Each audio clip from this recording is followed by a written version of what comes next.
Recording in progress.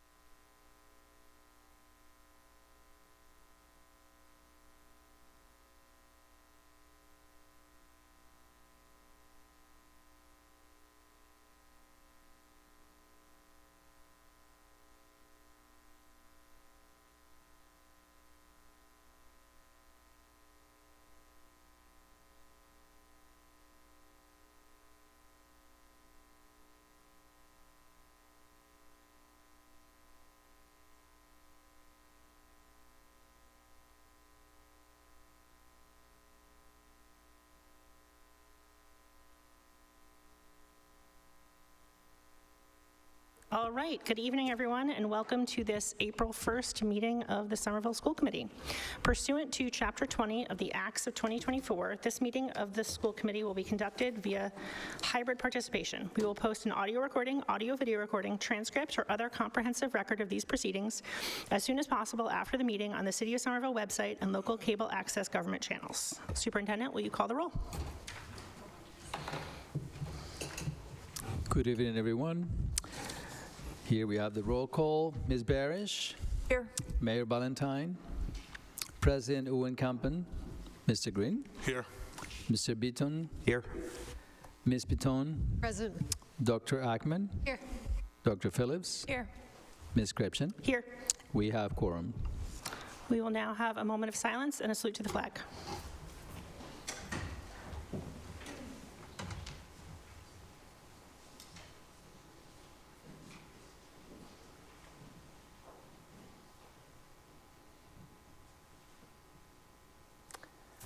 I pledge allegiance to the flag of the United States of America and to the republic for which it stands, one nation, under God, indivisible, with liberty and justice for all.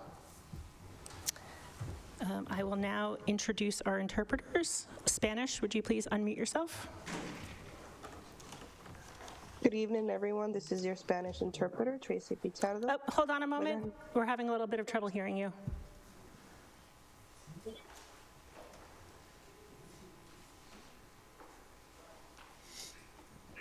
Okay, try again. Good evening, everyone. This is your Spanish interpreter, Tracy Pichardo. Buenas noches, mi nombre es Tracy Pichardo, seré su intérprete de español. Esta noche, para escuchar la reunión, haga un clic en el globo en la parte inferior de su pantalla y seleccione el idioma. Muchas gracias. Thank you very much. And Haitian Creole, please unmute yourself. Good evening, everyone. My name is Angie Supri. I'll be a Haitian Creole interpreter for tonight. Bonsoir tout le monde, donc c'est Angie Supri. Je vais interpréter pour nous à ça. Si vous avez besoin de créole haïtien, cliquez sur le globe à écran et puis choisissez français. Merci. And unfortunately, our Portuguese interpreter couldn't be here this evening. Do we have our school committee student reps? Not yet. Okay, we'll come back to them. You'll let me know if they come on Zoom. That brings us to public comment. First, I will read our directions, and then I will call you up. We have 4 people signed up for public comment. Welcome and thank you to those who have signed up for public comment. Speakers will be allowed 3 minutes to present their material. However, the chair may limit comments to 2 minutes based on the number of individuals signed up to speak. Since there are only 4, you will be given 3 minutes. Speakers should begin their comments by stating their name and address, or in the case of district employees, their role within the district.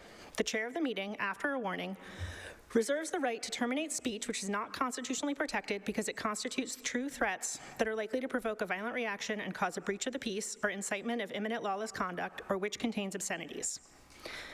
Public comment is not a discussion, debate, or dialogue between the public and the committee. Members of the committee will not reply to public comment in the course of the meeting, though individual members may follow up, and items from public comment may be taken up in future meetings. The school committee will not hear personal complaints of school personnel or against any member of the school community in public session. Individuals may address topics on the agenda or items within the school committee's scope of responsibility, such as the district budget, goals and policies, or role of the superintendent. The public is encouraged to submit comments in writing for inclusion in the public record. So with that, I have Sonia Lipson, Lauren Collady, and then Marlena Idrobo, and if I mispronounced your name, please correct me. Sonia, the floor is yours. Is the mic on her? Yeah, got it. Thank you. My name is Sonia Lipson. I live at 22 Prospect Hill Avenue here in Somerville, and I'm here with a group of people from an organization called Somerville for Palestine.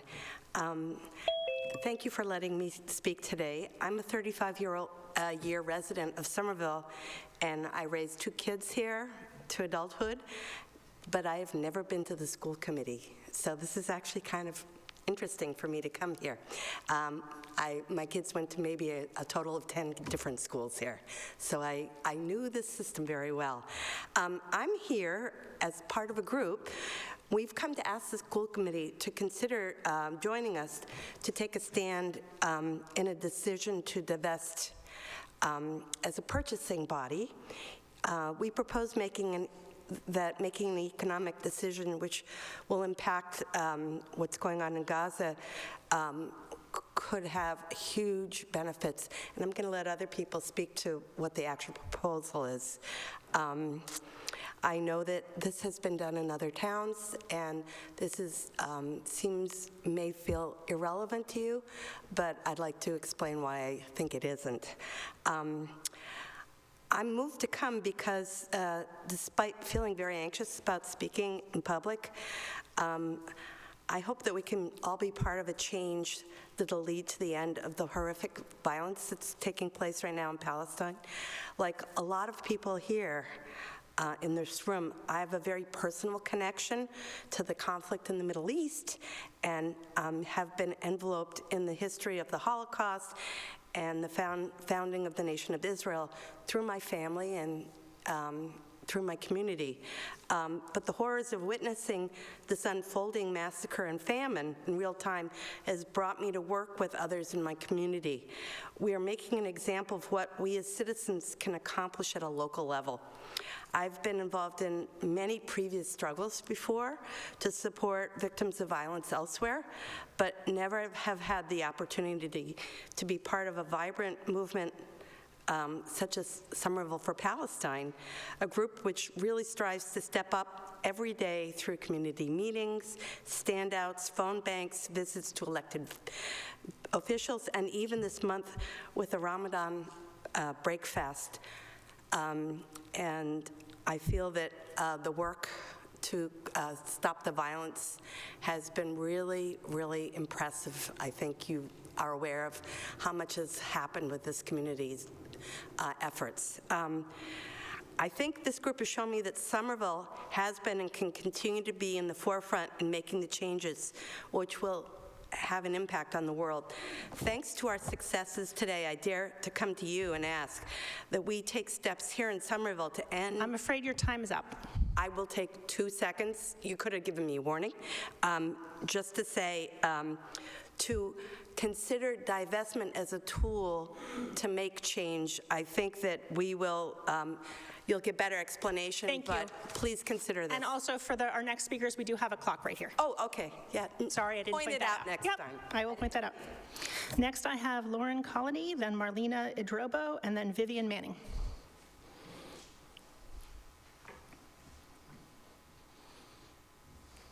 Hello. My name is Lauren Kolodny. I live at 51 Pennsylvania Avenue in Ward 1. I have absolutely loved living in Somerville, and while I have not gone through the Somerville public school system, I have friends who teach and serve as paraeducational staff, and they all have great things to say. So, as my friend Sonia was saying, we're coming before the school committee to bring the subject of divestment specifically from Hewlett-Packard, HP. I know that they are contracted for service to the schools, I believe for things like printers, toner, computers. I believe that the, specifically like the Chromebooks that the schools provide to students, those are HP manufactured. And so something that not a lot of people understandably know about is the extent to which Hewlett-Packard furnishes the machine of Israeli apartheid, providing people counting devices, security hardware and software, and has been for many years on the target list for the boycott, divest, and sanction movement. And I know that can all feel a little bit distant, but something that we're coming before this council for and have come before other bodies as well, is to bring our power as Somerville residents together to be able to do what we can to stop aiding the violence happening at home and abroad. So I think what I would like to bring before the committee specifically is questions, actually. I would really like to see more transparency in how contracts are decided upon, what bidding for those things looks like. I'm sure that these contracts exist on like the, 5+ year scale. So I don't know when those contracts might be up, but what I would really like to see from this committee is transparency and consideration when those contracting decisions are made to consider the context in which a lot of these things are. I'm sure that, budgets are tight. I myself work for the city of Cambridge, so I understand that there are big bureaucratic things in place, but I and my friends just wanted to bring forth this as a consideration in future contract negotiations and bids. There are a wealth of other tech companies that can furnish things like computers, Acer, Asus, all popular options as well at a relatively low price point. And with consideration for the rest of my time, I will leave it there, and I will thank you all for your time this evening. Yep. Next, I have Marlena Idrobo and then Vivian Manning.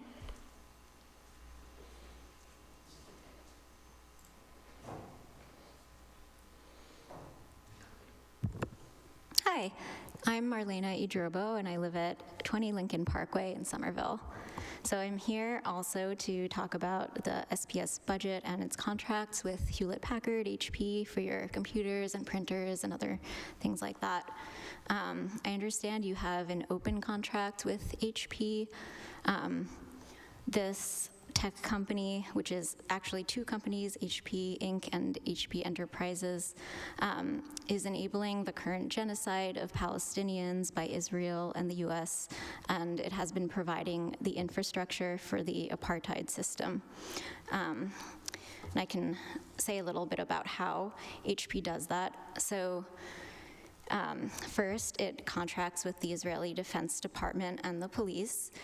It supplies the ID card systems that are used to maintain Israel's registry of Palestinians, called the Aviv system, which allows Israel to discriminate against Palestinians and deny them their rights and have a segregated system.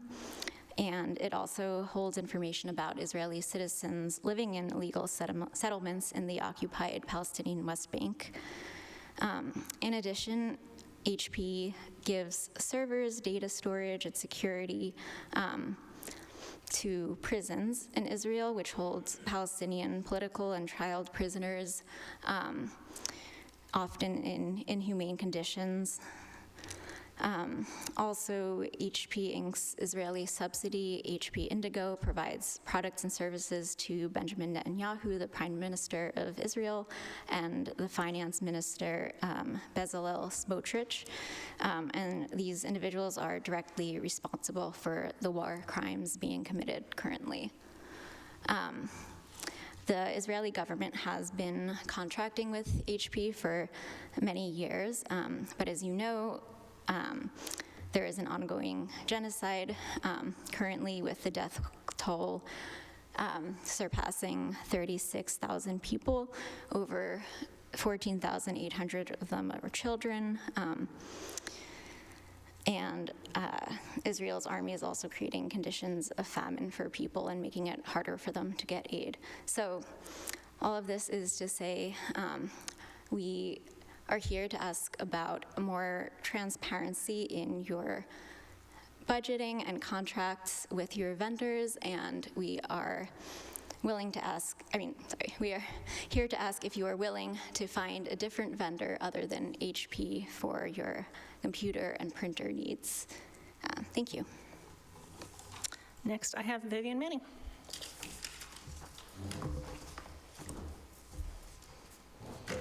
Hi, my name is Vivian, and I'm a Somerville resident. I'm located at 39 Gilman Street, and I'm also an educator. I'm a Somerville resident, but I work with the Boston Public Schools as well. And I'm also here to bring the consideration of divesting from Hewlett-Packard as a supplier. I think as we watch the atrocities unfold, it is very easy to feel helpless. And while one individual action will not end the genocide, I think it is important to take every action within our power to reject complicity with the apartheid state of Israel. And I think 3 of those steps are boycotting, divestment, and sanctions. As other speakers have described earlier, HP creates the technology that Israel uses to enforce apartheid, such as the ID card system, which leads to institutionalized discrimination against Palestinians, as well as creates the technology for Israel's prisons that hold innocent children and other prisoners in very inhumane conditions. For these reasons and more, HP has been identified as a target for boycott, divest, and sanctions. And other cities such as Portland, Oregon, and Dublin, Ireland have committed to ending their contracts with HP.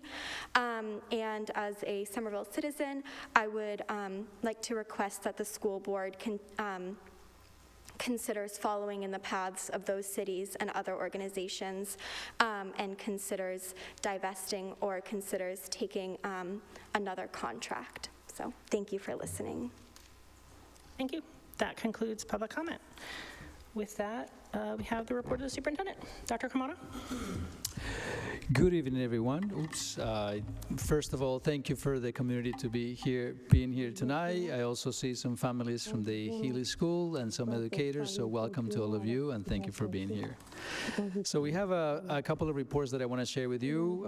First, let's just start with the changes in the Massachusetts Department of Public Health's COVID regulations. This just came last week. We share them with most of the schools, and our website is being updated as well. But last week, the Massachusetts Department of Public Health adopted the CDC's updated COVID-19 guidelines. So basically what it means for us is that students and staff may return to school 24 hours after fever subsides and symptoms improve. So we used to have a 5-day isolation day, but it's no longer required to return to school. So that's a significant change in our policies. I know that some of the members of the school committee will be in collaboration with the rules committee to discuss how those rules and regulations have to be reflected in all our policies. So that's a big one. The second one is I wanted to share the good news that we basically have a pathway to bring both the pre-K and K at the Edgerly. So that has been identified and confirmed. So we will be relocating and renovating some classrooms and some spaces to accommodate the K and pre-K classrooms. We also will be making some changes that were already in the plan, like having a ramp from the Otis Street Play lot into the building, and also improving some exterior stairs. I know that there is a big request around noise mitigation or sound mitigation. That is still in the works. We haven't finalized what that's going to look like, but I know that the city is fully committed to making sure that we address the sound mitigation in the hallways, in the cafeteria, as well as in the music room. Another piece in regards to the space for the kids is that we are trying to bring in a team called Playworks that provides structured movement activities during recess time. There is a cost associated to that, so we are still working to finalize the details. Unfortunately, the play structures that we're trying to put in place will not be available due to the space limitations and the industry industry safety standards. So unfortunately, those structures will not be viable for us. We have a meeting that we have scheduled for the Monday, April 8th, around 6:30 p.m. And at that meeting, we want to share with both the staff and families of the Winter Hill community the updates that I shared with you, as well as any other questions that they have in regards to the process. This meeting will be held at the East Community School in the auditorium, and I hope I can see all the families and the staff join us for any questions that they have, and just to share the good news as well. Before you continue, do you want to do the Healy first and then do these after? Yes, that is actually great news because we have families and young kids out here. So thank you for that. Yes, so the Healy crew, I am so excited to introduce them, but I am going to let Chris, our Director of Education Development, do that because he has something planned. So Chris, I'll have you introduce the Healy Family Initiative. Good evening, everyone. Thank you for having me and giving me the honor of introducing this group. My name's Chris Glynn, the Director of Educator Development, and these events are one of the joys of my position, which I just get so much, I don't know, it just feels great to do these sorts of events. So let me give you a little bit of background. We in the public schools here believe that SPS educators who have demonstrated leadership in the district in their current roles have the foundation to become excellent school-based and district administrators. Each year, the Somerville Public Schools is excited to award funding of up to $12,500 to 2 Unit A educators to be used towards the completion of an approved program that leads to DESE administrator licensure. I myself was in that about 10 years ago, like the first iteration of it, so it's going strong. But this financial support is offered as part of the Somerville Public Schools educator leadership model. One of the goals of that model is to build a pipeline of dedicated, knowledgeable, diverse, and prepared Somerville educator leaders who are interested and ready to become administrators in the district. And it's expected that once they complete their program, they're going to stick with us for a while, hopefully their entire career. So one of this year's SPS leadership educators is in the room with us, Alzamara Oliveira. She is a skilled world language teacher currently serving at the Arthur D. Healy School. Alzamara and I have become close friends over the last year, and I'm so proud of the work she has done so far. She is here tonight to share the progress she has made on her transformative leadership capstone project at the Healy involving Healy families. So please, I'm not going to take any more time. Let's welcome Alzamara and her team to the microphone. Thanks.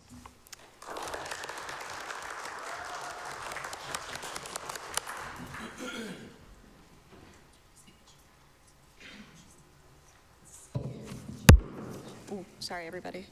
Can you hear us okay? Okay.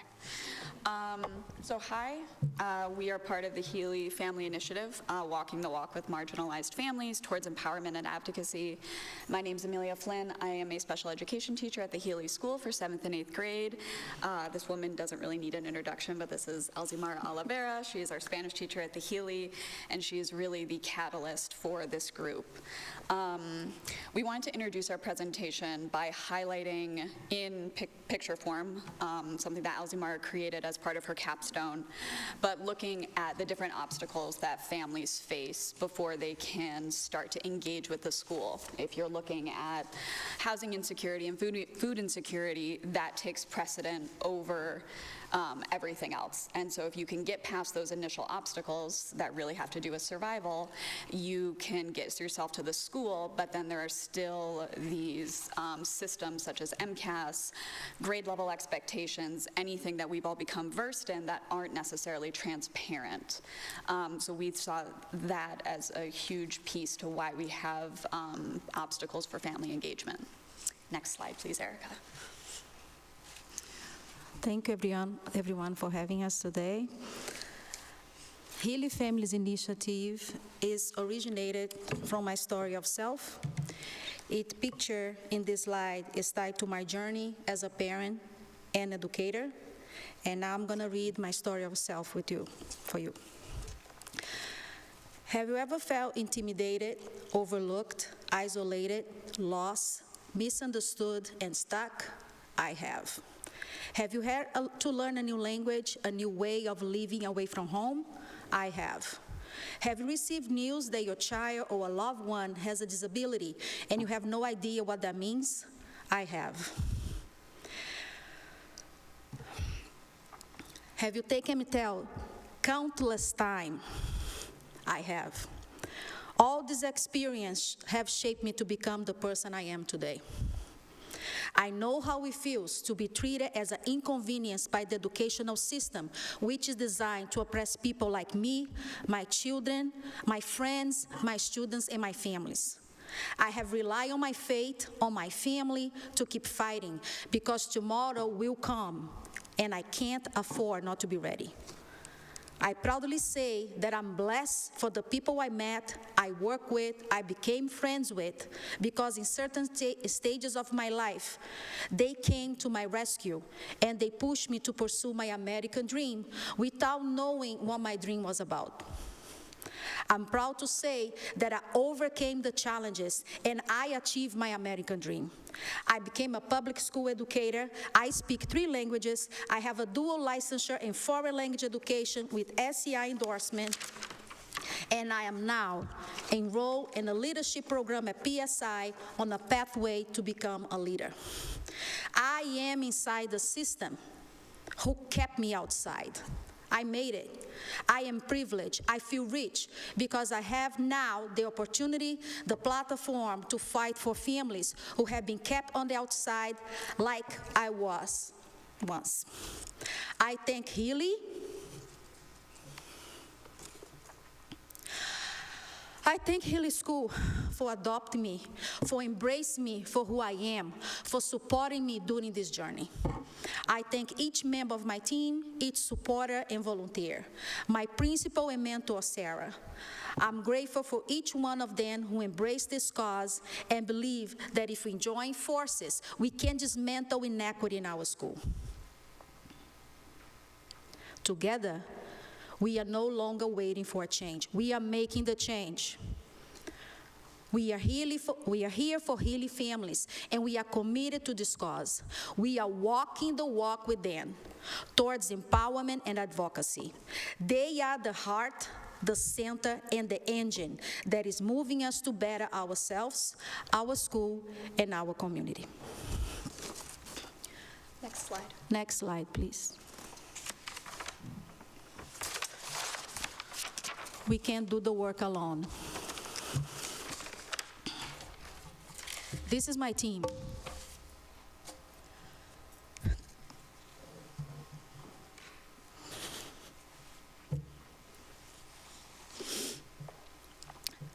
This is a team of believers, they are partners, and we are dreamers.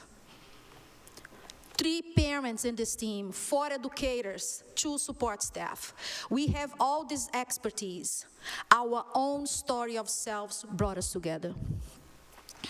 We speak 5 languages. We have an urgency, and we walk the walk. Together, we have over 55 years of experience in education. Next slide, please.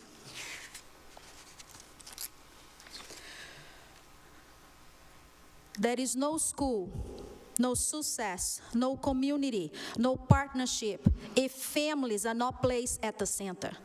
We believe the family is the heart, is the engine that moves us to better ourselves. The family is the center. Next slide, please. We have a purpose.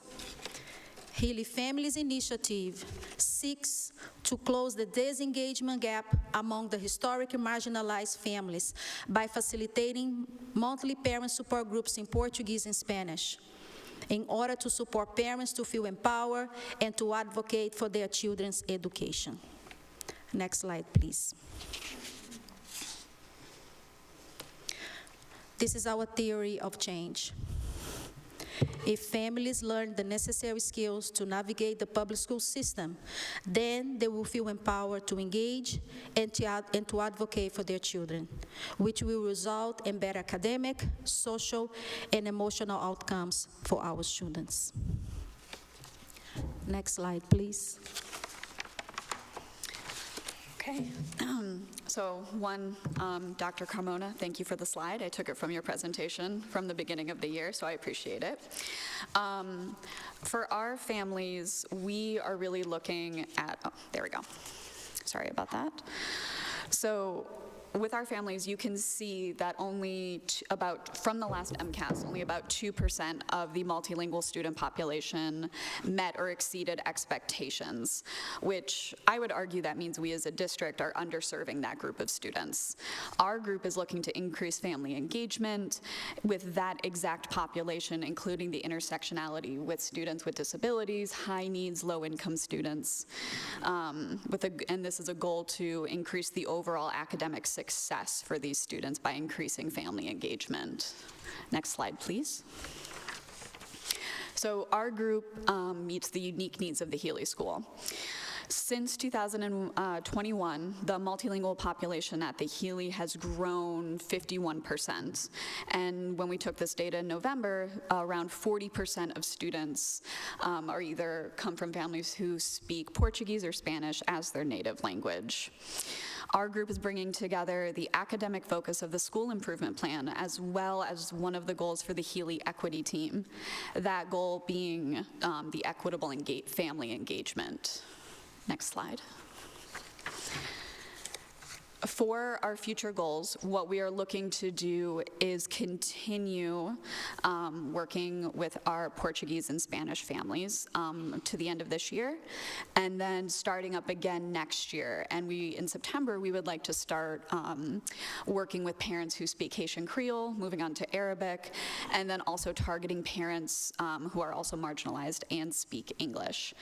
In order to meet our 2024-25 goals, we are going to be asking for funding from the district in the upcoming PTA budget meeting on April 9th. Next slide. So you might wonder what we've accomplished so far. As a team, we've been meeting since the beginning of the year, and in order to plan our first meeting, which happened in December, we did introductions, we introduced families, we got an idea from their perspective about their own experiences with family engagement.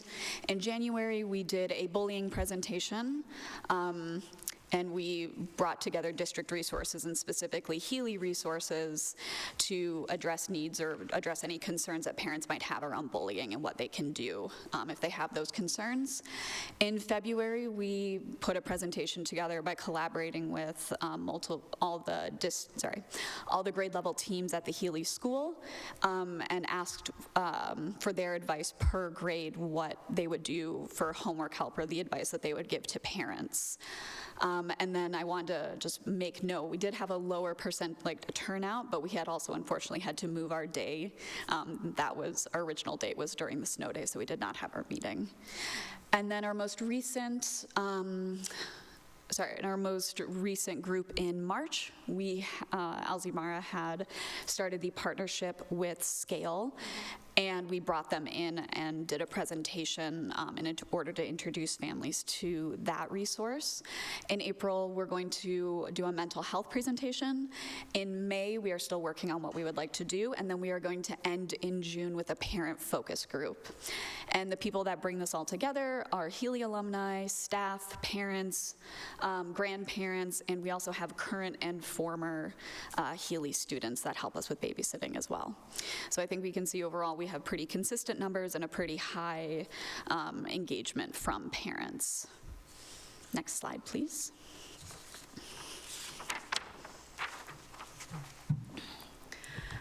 These are two of the testimonies parents share with us. Oh, I can. Can you read it? Yeah. Yeah. Amelia's going to read for us. I will read the English version. So from a second grade parent, translated from Portuguese, you created this group and is very good when we meet and we are learning a lot of things. Then I think this group is an excellent idea and opportunity for us to meet and learn every time about the school.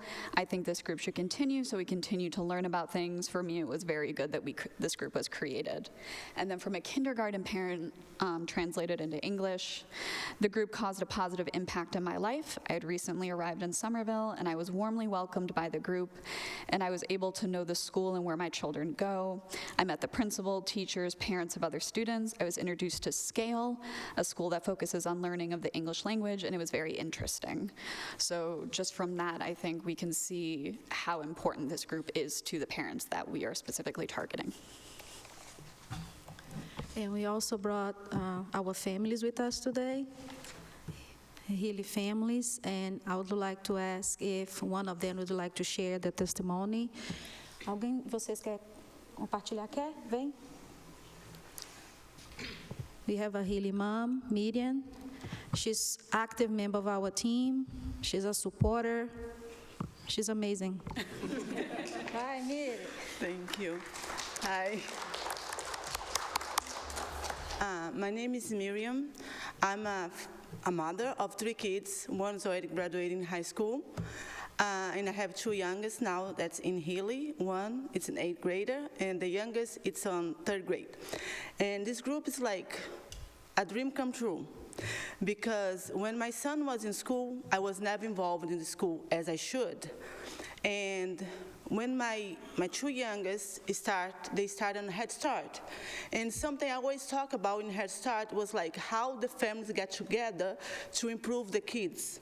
And I see that lost when they come to the middle school.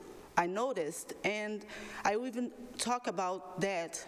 And now when the group starts, I feel like, wow, that happens. It's happening. Why it's so important? Because when we, as a parent who doesn't speak English, I'm talking about like my friends, I do speak, but I have like friends of my friends who doesn't, and I talk for them. And we feel intimidated to go to the school. We feel intimidated to approach the teachers, approach the principal and everything. When we're part of the community, we lost that. Now we're not afraid anymore. Now we're there. They know us. When you walk to school, they say, hi, Miss Miriam. Hi, Samara's mom. And like we get like a connection. And that's what's happening right now. We're getting a connection. And the parents, like, I walk home with some parents who doesn't speak any English at all, and they was talking to me about how important they felt on that meeting, like how important they felt being a part of the school, how important they felt like knowing that someone is there to listen to them. And that's what it needs to grow. It needs to involve more parents. And I know we need that. We need the help. We need to help our kids to achieve what they have to, like the potential they do have. And I see a lot of kids losing that because they don't have the support they need from the parents and from the school together. And I'm very proud of that. Thank you.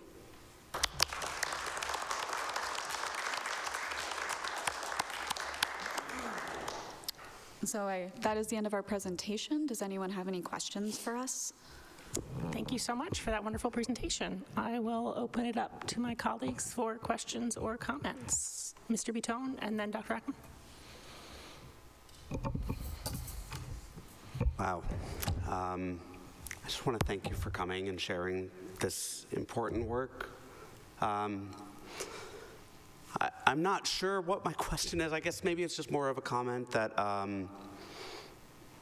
as a parent in our schools, that sense of belonging is so important. Coming in, I came into when my daughter entered kindergarten, we really didn't know anybody and didn't have any connections, and anything we can do as educators to build connections and create a sense of belonging for our families will strengthen our community and support our kids. And so it's very clear. I'm really excited about what you talked about with looking at the intersectionality and trying to really address the persistent problems and gaps that we have, but doing it with human connections. So I just want to thank you for your work. Dr. Ackman and then Ms. Patone. Thank you. Through the chair, I don't know if I can get through this without weeping. Ms. Oliveira, thank you. I was fortunate enough, along with my colleague, Mr. Green, to be present at the last meeting that they held that was informing families about Scale. one of the things that I don't think explicitly made into the presentation is that in opening, there's so much that ties in with what we're doing in the district, best practices in the district, and then sort of goals for the district. And so they open it with a restorative justice circle where, everyone is given an opportunity to speak. You don't have to speak. I heard very sincere, thoughtful comments about, people being very honest about the struggles that they have. And then they went and played a game. And it was bingo, and it was community building, and it was wonderful. They learned about scale, and then they went and had a potluck dinner. And all of that was so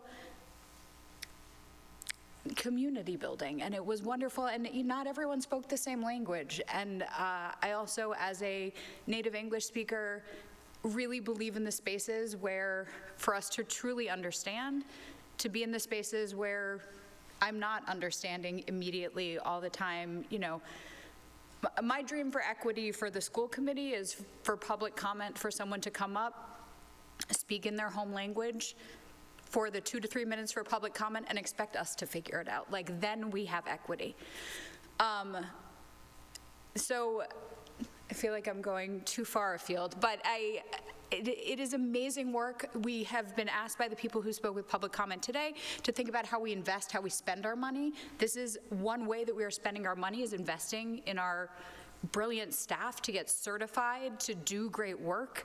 I think the return on investment for this has been, well beyond just about anything we could spend money on.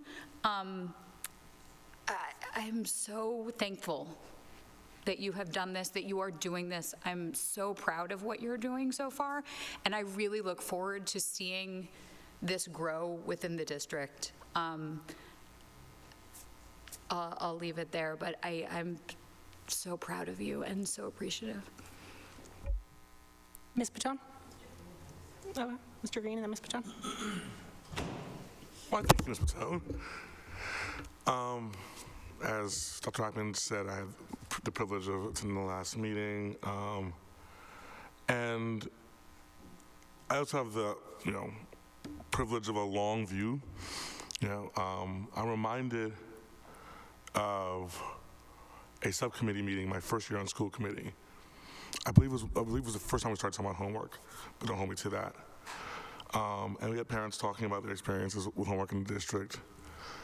And I remember this very well-meaning, very earnest parent saying, well, if you don't want your kid doing homework, just tell the teacher that.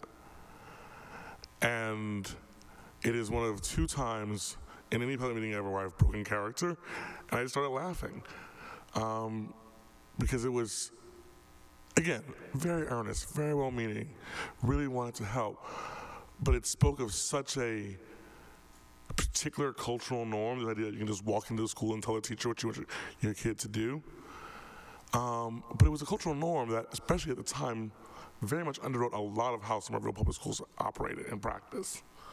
And we've made real progress in decentering that norm over the last 10 years, but it's still very much, it's not just Somerville, it's when American schools are set up to operate. We expect parents to be, I think they call it engaged partners, but what they really mean is to advocate for their children in all things. And you're supposed to know that. That's just something you're supposed to know about American schools.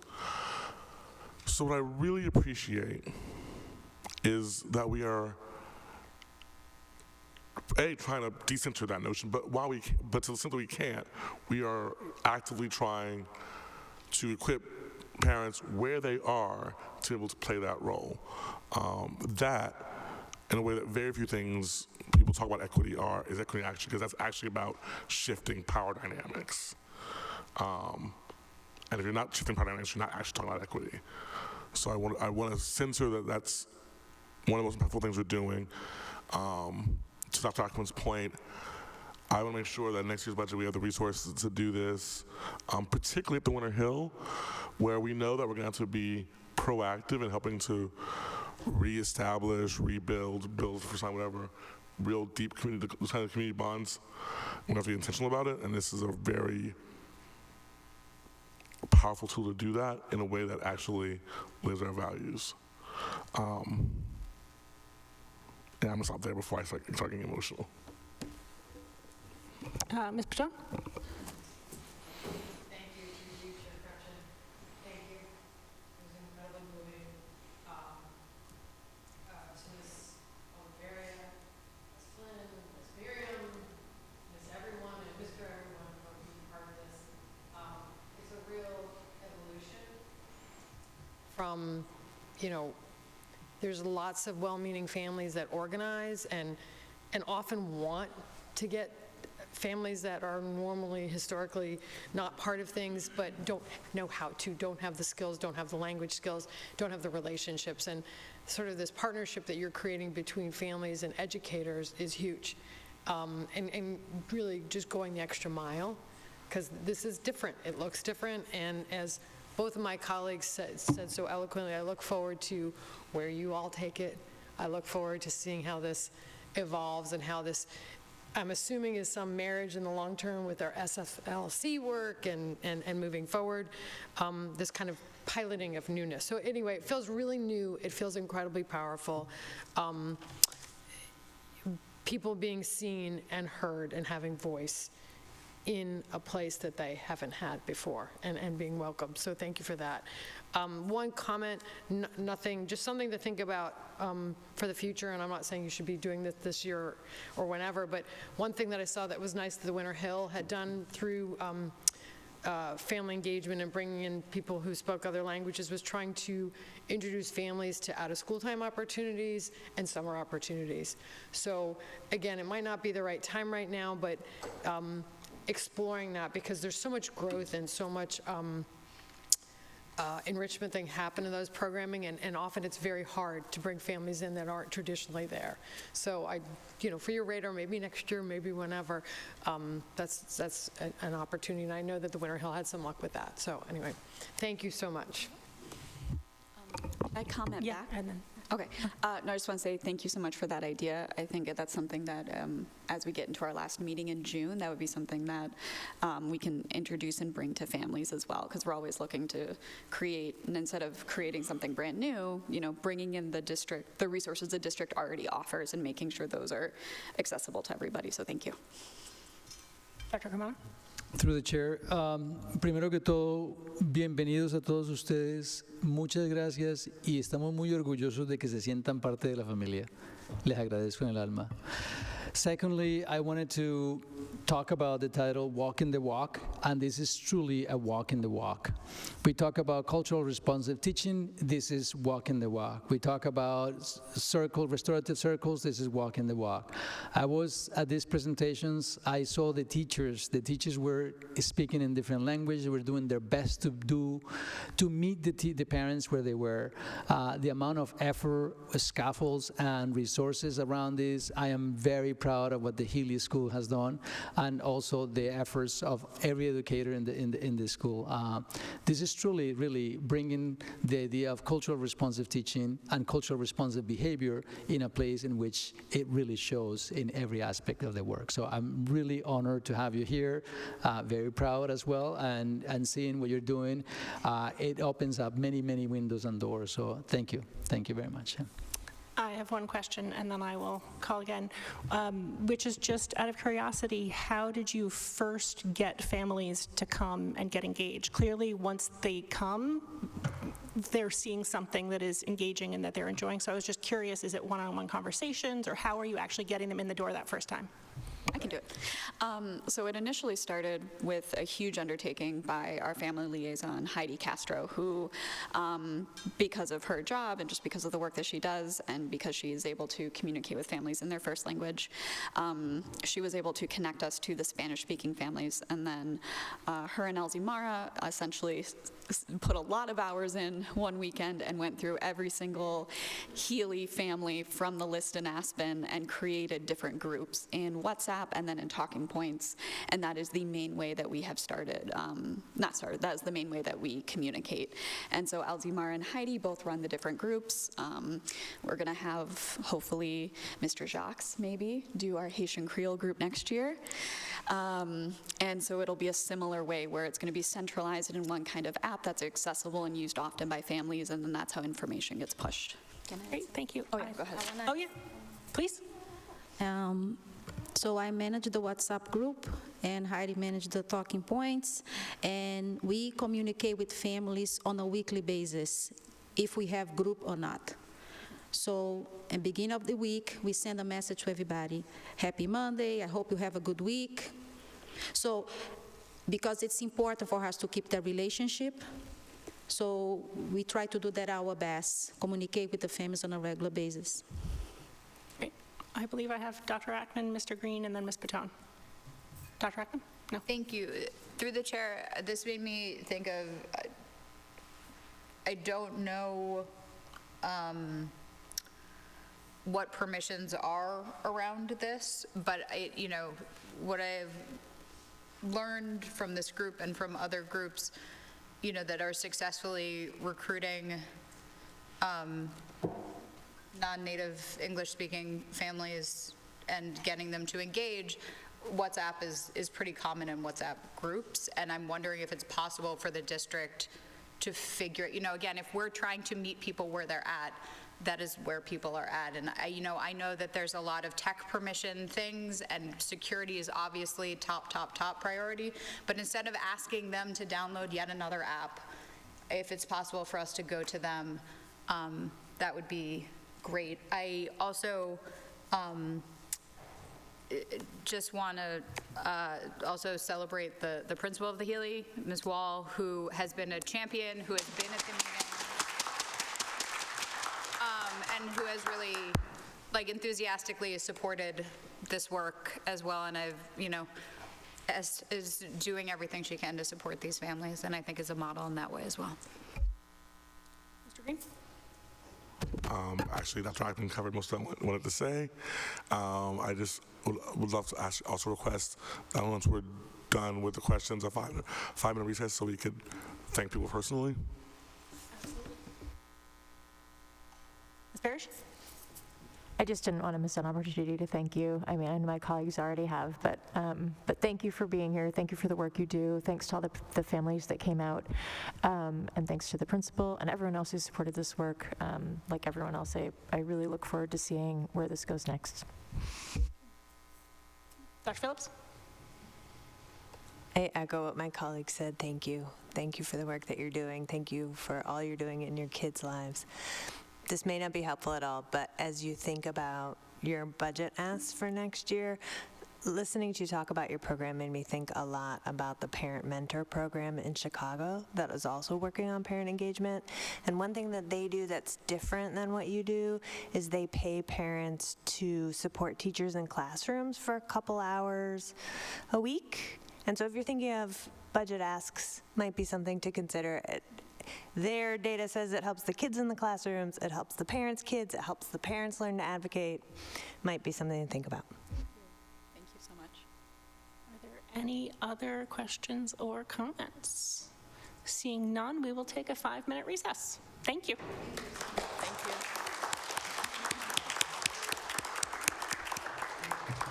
I was going to say the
going to go back into session, but before we close out the Healy presentation, Ms. Wall would like to say a few words, so I'm going to call her up.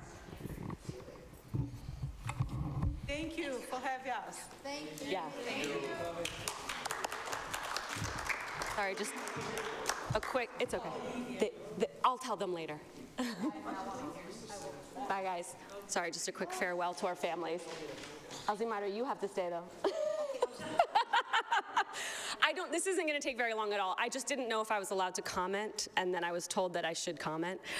Because what I really wanted to say is, I mean, everything that you all said about her work is true, and I also wanted to make sure you know that what Alzimara and Amelia just presented is not even all of the work that they're doing for our students and families. They do home visits. They connect with families and visit them at home to make sure they have the resources that they need to learn about what the obstacles are that they're facing. They've brought parents to me and interpreted for them to make sure that I'm hearing from parents when issues come up in these meetings. So they're not just these isolated 2-hour meetings or WhatsApp group things, even though if that was all it was, it would still be incredible, right? It's still an incredible amount of work and time for an incredible return for our school, because these are voices that I, as the leader of the school, might not otherwise hear. And so they're giving me such a gift, in addition to the incredible work they're doing for these families, because it makes me better able to lead. So I just want to thank them so much for all that they do for those families, but also all they do for our school as a whole, because it makes the Healy a better place to be for all of us. So wanted to name that. Any questions, definitely feel free to reach out to me or Alzimara or Amelia or anybody on that team, because they will be happy to tell you all of the glorious, wonderful stories of the work that they're doing with families and students. And I just appreciate the time that you all gave to this incredible team. So thank you. Thank you. And thank you again to the team that presented tonight. Before we move on, I just wanted to comment to the superintendent and our team that perhaps we should do other capstone projects that are being worked on in the district. I know this will be a tough act to follow, but at some point in the future, if there are other ones that you guys would like to present, I think we would love to see them. Absolutely, and we have a pipeline, and I know we have attended several of those meetings, but this forum would be the perfect place to have those follow-ups, yeah. And it's good practice for future leaders in our district, so. With that, continue your report. Yes, now the enrollment update, I'm going to have Mrs. Rodriguez help us with the update, so thank you very much. Perhaps not quite as exciting, but just as important. Thank you for having me. Just wanted to share an update. I think there's a PowerPoint that you have that folks can review, and just to do a quick introduction of the office. Most people know us, but we'll just start off with kind of our first role, and I think we'll go all the way back, yeah. So our role in the district, we say, has two things. One is we have to be warm demanders. We know many of the families that we're here. We're here to help people enroll in school and give them information. And so part of that is being welcoming and warm, and part of that is also asking for paperwork and immunizations and checking in, inviting your child for a language assessment if they need it. So there's a bureaucratic arm to our work that's a reality, but we have to also be folks that people want to talk to and share details of their life that wouldn't normally come up in conversation all the time. And the second part of our work then is providing as much information as we can to schools about information we've learned from the family that would be pertinent for the school after other things have been checked, like medical and special ed forms, different things like that. So just wanted to share those are our dual purposes for the office. And then on a macro level, we feel like our job is really helping build trust with folks and just making them feel like, school's gonna listen to what I'm saying, just start off the bat. They're gonna, respect my choices and honor those as much as possible, but then also just provide information to people about opportunities to visit school and information about the library and information about food resources. If you need some support with immigration, or connecting you with the fabulous family liaisons at each school, or any of those organizations that you're listed there, we have a big referral. So again, that's not for everybody, but for many people, they might be new and want to learn, whether they're newcomers to the country or just new to Somerville themselves, just to try to find out information.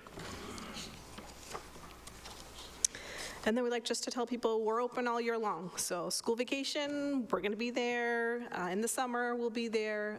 And so our mission is to guide families through the process, which is opaque sometimes and can be terrifying. First time your child could be in school, where are they going to go? Who's their teacher going to be? What do I need to know about school lunch? How's it going to work, a drop off and pick up? So we don't have the answers to all those questions, but we know who will be able to give you the answers and when you'll get them. So. And then, to be honest, about 3/4 of the people we don't actually ever even see. We email probably with 100% of the people that come to our office, about 1,500 families, but for about 1/4 of them, we are meeting them in person and supporting them through every step of the process.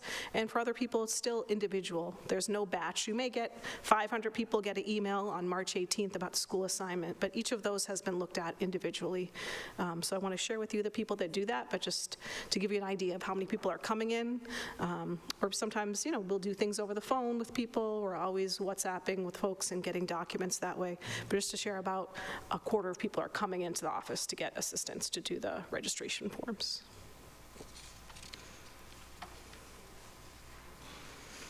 We do have a lot of documents, just to let people know. We say it's not a DoorDash delivery. It's not instantaneous. It is a little bit of a yellow brick road. There is a process. We try to let people know. If you're registering for the first time and you're starting school this fall, or right now you're coming in the spring, we tell people, great, it'll be a week to 2 weeks. It can be as fast as 4 days. It could take a little bit longer if we're waiting for school records from another high school or going through the special education department. But just to share that it's a process. It's not automatic. Which I know can be a little bit confusing. Oh, I submitted yesterday. Where am I going to go today? Just has to go through a bunch of computer systems, which we'll tell you about as well. And it is funny that we collect in one system and then the schools use a different system, but just to let you know, that's because when Regina and the staff created the online system 8 years ago, there was no way in the current school system of Aspen to do registration. They've clearly read the room and now realize that that is a whole nother market for them, so they do have now a registration system. Maybe 5 or 10 years from now, John Breslin will tell you we're merging those, but that is definitely above my technical grade. But just to let you know, we basically work between 2 systems. So families are registering and we're communicating through that Power School system, and that's part of the talking to each other process of Power School, talking to Aspen, talking to the school nursing system, so those weave together. These are the people who do the work. So I did not want to ask them to come at 8 p.m., but I wanted, you probably have seen many of them for a long time, but I just wanted to highlight their faces and tell a little bit about them. We'll start with Marjorie, who is, I would say, the foundational member of the office, in that she was there the first day of the Parent Information System Center, and that was on, we went out for breakfast. We had a delayed because it was a snow day this year, but it was February 13th. She tells us that's our anniversary, February 13th, 1995. Marjorie was there in the Powder House School, very close to where we are now, in the TAB building. She is native of Haiti, went to Cambridge Ringe and Latin, and has worked in Somerville for 28, 29 years now in the office, so we're lucky to have her as an anchor. And Fernanda Alves speaks Portuguese in her office. She's new, like me, relatively in the past few years, previously worked in other positions for the schools, and we're very lucky to have her. She is a whiz in terms of just communicating with people in a way that makes them feel comfortable, and has learned all the computer systems as I am at the same time. Erica De Silva is a previous official member of the enrollment office, but now officially is with the multilingual department, but she works with us on a daily basis. She's helping students that need that language assessment. She's also an SHS graduate herself and had worked as a family liaison and worked in Next Wave Full Circle, so has a kind of wide view of the schools as well. And Colleen Flynn is the parent of an SHS alum and a current SHS student, and grew up in the Somerville area as well. She's our enrollment secretary, and she will meet people out at the sidewalk if they're confused about where the office is, and bothers school systems for school records a lot, and is just very helpful. She's someone who listens a lot to people, and we try to check. The gentleman from the city will tell us how many times her phone rings. 65 times a day on average her phone is ringing, so it's a lot of phone calls, and she's really the front face for us, and we're lucky to have her. Here are two other experts. There's 3 people in the office with 29 years experience in SPS. So Erenia and Nancy are both in that same category with Marjorie. They're working for the Somerville Public Schools way back when Marjorie started at the PIC. They have come since. Erenia is our Spanish speaker, a native of El Salvador, and has, at this point, like Marjorie, enrolled generations of families and cousins. So people come to tell her, oh, Erenia, we got an apartment in Chelsea. I just came back to let you know we're moving, which means people feel very comfortable with her. And the same thing with Nancy. She was working at the Capuano, was kind of the right-hand person at Capuano for years, and now we're lucky to have her, and she's the pre-K specialist for us as well. Erenia's children both graduated from Somerville High, and Nancy's 4 children also graduated, and Nancy will have a grandson in pre-K this upcoming fall, which is exciting. In addition to working with multilingual services, we have 2 folks that work with us very closely with our school health services. Many families might come in and not have health insurance or not know the process to apply. They're great at working with CHA and having contacts and helping us be able to get families what they need. Kayla Centeo is a SHS parent as well, and she has a son who's at the East. She speaks 4 languages and is wonderful and has been trained by Liz Quarantello. And Kelly Morales is new, but she's wonderful learning also with us. So we're able to, during the day when a family is there, ask them to come over and look at forms and be able to say, oh, okay, great, these 3 are wonderful, these 2 we're gonna work on, let us help you figure out how you need to get your lead test, your TB assessment. Let me help you learn about mass health, which, as you might imagine, is very difficult to think about enrolling for the first time. So we're lucky to have them. They're always at schools doing screening, but they often, one person's here in the morning, someone's in the afternoon, or they'll check in with us. And so we can call them at any time. So I think it is just helpful for the staff to feel like I don't need to be an expert in all the documents and all the tax things and all the report cards, as well as immunizations and health. So they've been great. Here are some frequently asked questions. You might not be surprised. Do you need to live in Somerville to go to Somerville Public Schools? I work here. I want to have my children attend school. So we're able to kind of share, if you work for the Somerville Public Schools, you could apply, but other than that, unfortunately, sorry, you just worked for the housing department or city, we can't. But I think every week we get calls about that, or folks asking us, what's the best school to send my child to? And so we say, we have wonderful schools. Do you want to talk about, you could visit schools, what's close to your home? We explain the transportation situation. So often people, when they're coming in, they're looking for a guide of where they should apply. So we try to help them get some sources and then encourage them to visit schools as possible. Bus transportation is always an issue, like you asked. We have a wonderful public system of transportation and many schools that could be in walking distance. But people also ask about how does the sibling preference work and what's the difference for pre-K than K? Or people might ask, if we don't have a lease, how can we register our child for school? More than 60 families had home visits through our Department of Student Services and the attendance officers. So just helping us with folks who might be new and don't have many documents. So we try to make a way out of no way with people. Takes a little time, but I think people are very appreciative to be able to have some way to move forward. And then people, once we've done assignments, want to know how the wait list works or how do they apply for after school. But that was just a suggestion. What are the most frequently asked questions we have? I don't think any of those would be surprising to you. Where are we in terms of enrollment? So this is over the past 10 years using October 1st as our measure. So if you ignore the bar that's on the right for Black, you can see that we're pretty much coming back from the pandemic. I included just where we are in March now, just so you can see. But essentially, I think that most of the enrollment has been steady. We know that the projection long-term is that it will dip, but for now, we're finding that we're almost reaching back to where we were in the pandemic, but just to give you kind of the longitudinal information. And then this is hard to read on the screen, but hopefully you can have it in front of you. It's also then just looking at pre-K and K enrollment, just in the first priority period, where most people are getting their first choice for kindergarten. The numbers, again, are pretty stable, just to let you know. Sometimes a little bit more folks for pre-K. People may be applying. We have people applying now who are starting pre-K now, so we have openings. But just to give you a sense of kind of where we are in terms of trends, for orange is the kindergarten enrollment numbers, and blue is the pre-K.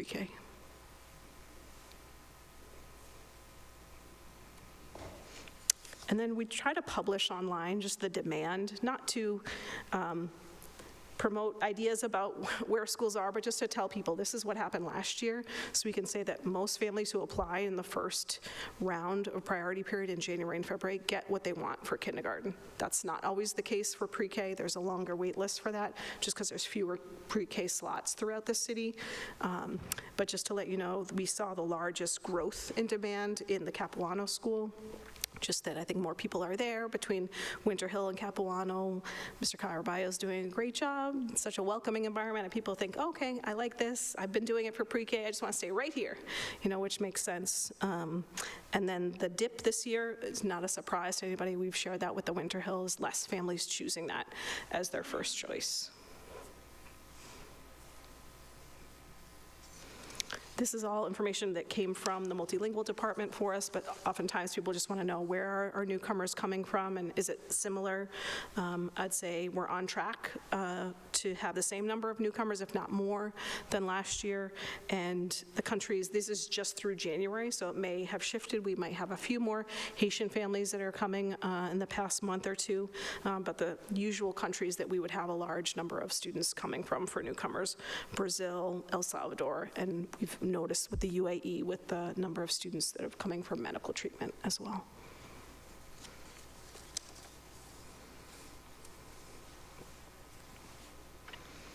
And then any kind of changes we have for this upcoming year, the Sonrisa program moved from the Healy School to the East Somerville School, and we felt like that was just due to enrollment numbers. We only had 2 families that lived in that area that wanted it when it was at Healy, but we immediately filled the class to 18 when it went. So it makes sense that it might be closer near the Unidos program as well. So I do just want to note that's one less pre-K classroom we'll have in the district. We still currently have openings. We haven't filled our pre-K in the past 5 years. So we're not anticipating having to turn anybody away, but just to acknowledge that is a shrinking in the size, that now the capacity will be 224, where we had 18 more seats than that this past year. But that classroom has been relatively small. I think it's been 7 students, so it's good to see it be fully enrolled, and we wouldn't have been viable just with 2 students in the class at Healy. And then as a result, DESE has asked us to provide a wider range of options for students that are SEI 1 students in kindergarten, that we shouldn't be segregating them in just certain classrooms. Everybody's learning language formally as a 5-year-old, and so there's a wider variety of schools that we can assign students to. Primarily before, that was Argenziano and Healy that would accept kindergartners that were learning English formally, but now we can include Capuano and Winter Hill and East, and I think the MLE department is working to get teachers across the district in kindergarten certified, so we could spread that out to other areas of the school. So instead of just having 2, we'll have 5 this year, which is great. So it'll be a more integrated approach to kindergarten, and that's one thing that's just different about how we'll be assigning students this year. Just quickly, I want to stop you and remind everyone that SEI stands for Sheltered English Immersion. Sorry, I'm using the parlance. I appreciate it. And before, you had asked questions, and I don't know if we had always reported back very quickly, but just wanted to share, I think that there had been a question in the fall about how long do students stay if they're having medical treatment at Children's, or someone in their family is getting medical treatment at Children's. So we're able to look at students that had come primarily from the United Arab Emirates, and we have a great contact who works as a consultant to the embassy there, who's been very kind and helping us kind of just make sure we're giving information to families in a good way. We have a plan to try to meet up in July rather than August, as families are usually coming at the end of June. That's when the school year is over in the UAE, to try to get people a little bit earlier.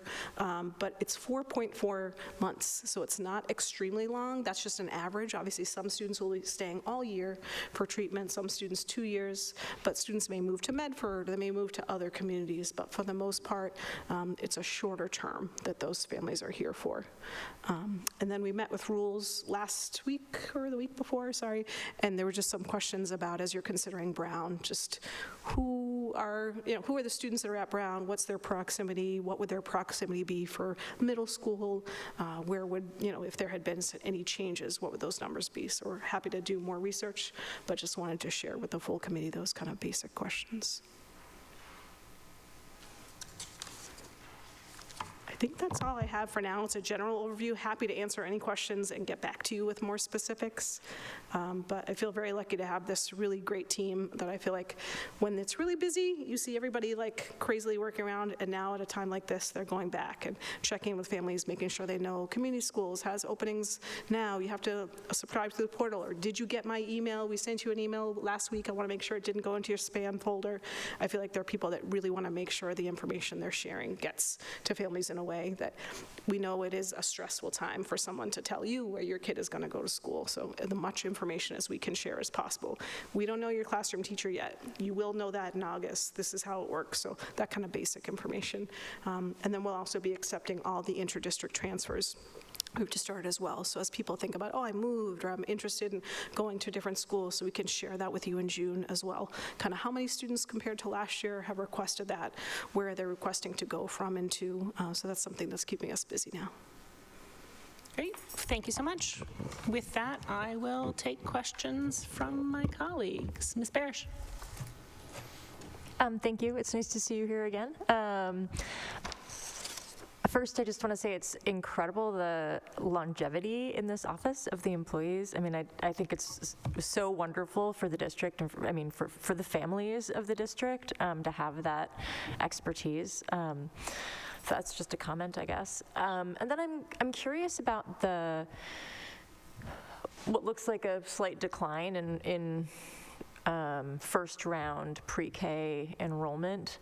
I know that the district, in partnership with the city, has been working hard to make private preschool options more affordable, and also working hard to make sure that those private preschool options are preparing students in a more, in a way that will, I'm struggling to find the words. They're working hard to ensure that the preparation that students get at those private preschools is more similar to the preparation that our pre-K students get here, so that when they get to kindergarten in the district, everyone's kind of on the same page. And so I guess I'm wondering if those efforts may be contributing in some part to this declining enrollment in our own pre-K. You know, not that it's a bad thing or a good thing, I'm just curious if that's what you're seeing. Are most of those, because it looks like the kindergarten enrollment is more similar to what it's been in the past. Yeah, so let me just look back. So 217 last year, 204 this year.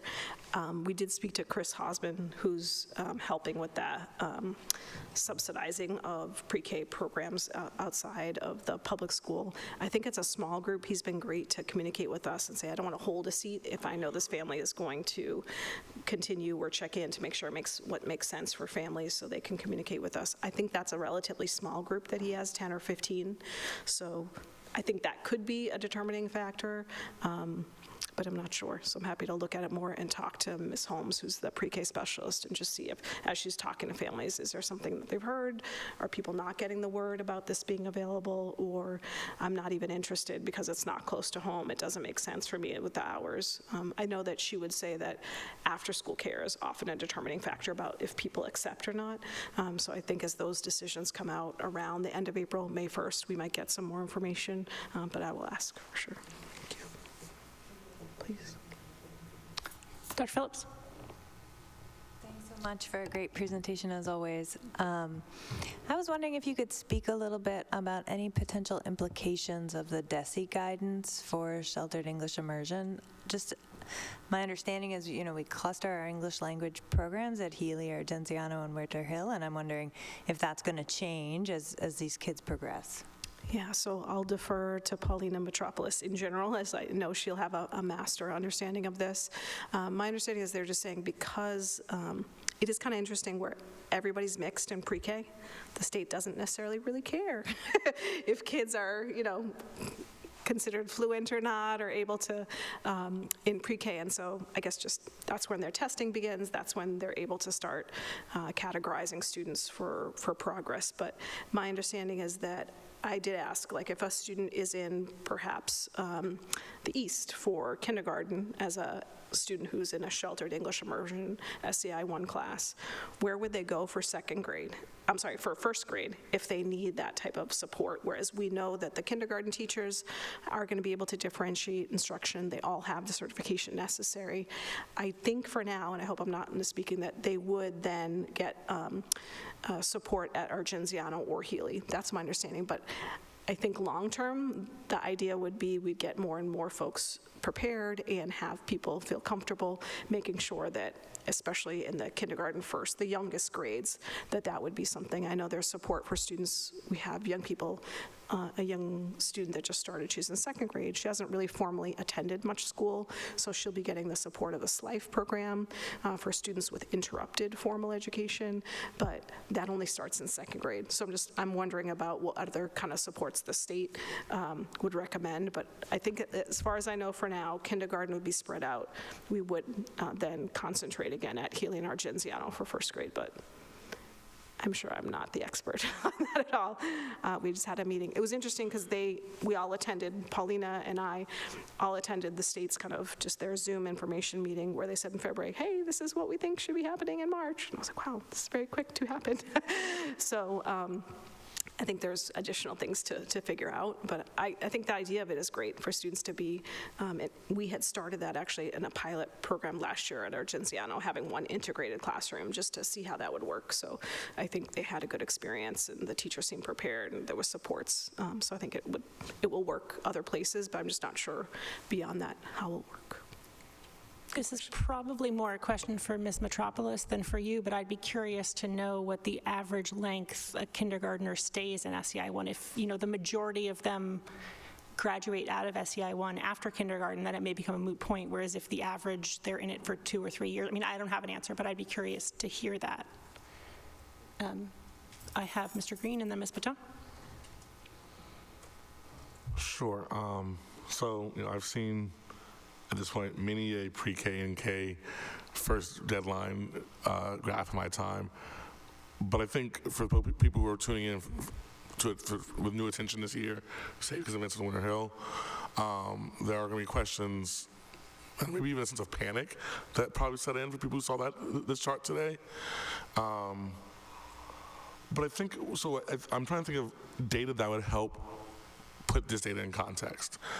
And one of the first things I thought of was it'd be great to see a chart of how the first deadline numbers end up comparing in a quote-unquote normal year to final September enrollments. And I mean that in terms of the demographics of the people who were registered in March relative to the population in September. I mean that in terms of how does it end up shaking out between schools, because it's easy for me to contextualize that because we are physically near full capacity. Some of these imbalances between schools will even out between now and September. Is my working theory from experience, but I want to know: A, am I right? And B, what does that actually end up looking like in practice for the demographics of the schools?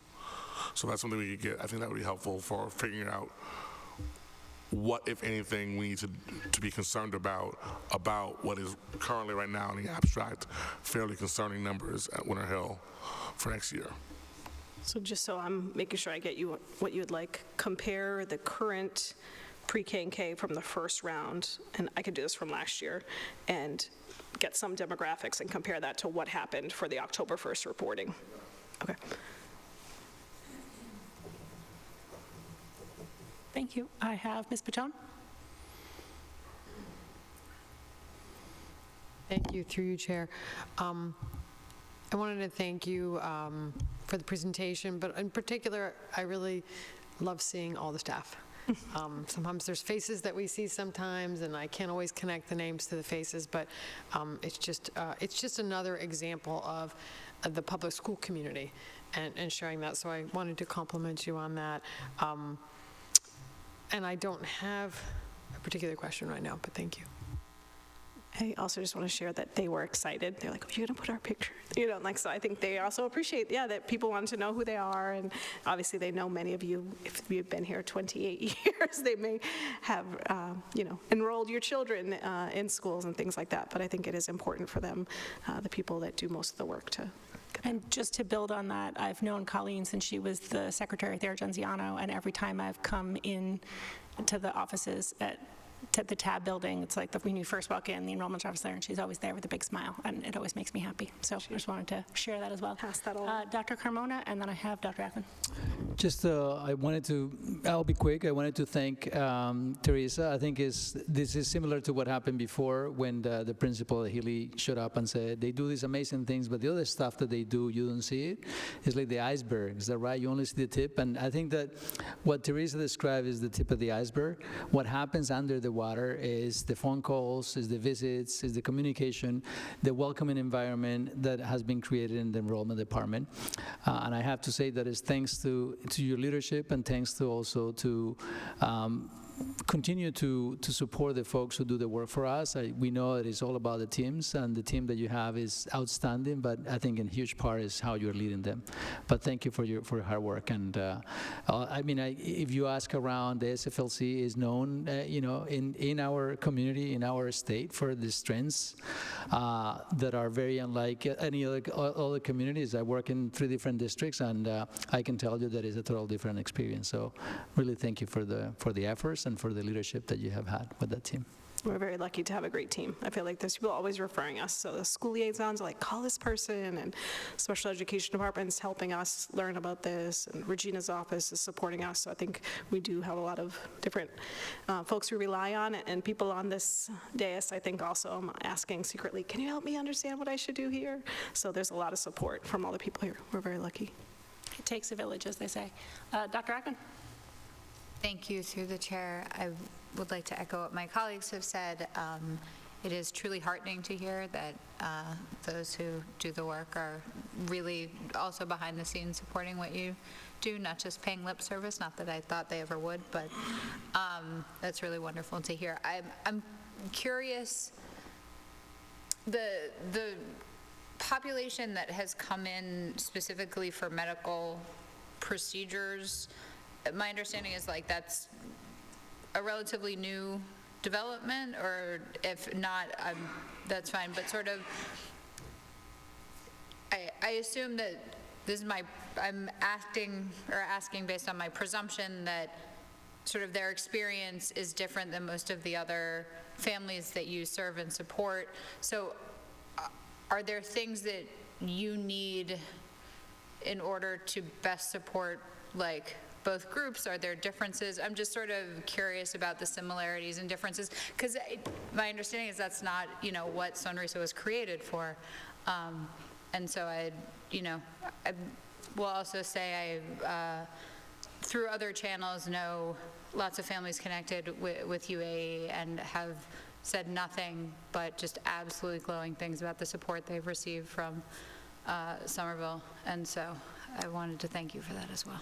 Oh, thank you. I think the first thing, just in terms of families that are coming for medical support, we have been very lucky to have this contact that works with us and helps, I think, not necessarily translate physically. We do use, the language line. We don't have an Arabic speaker in our office, which I just like to acknowledge.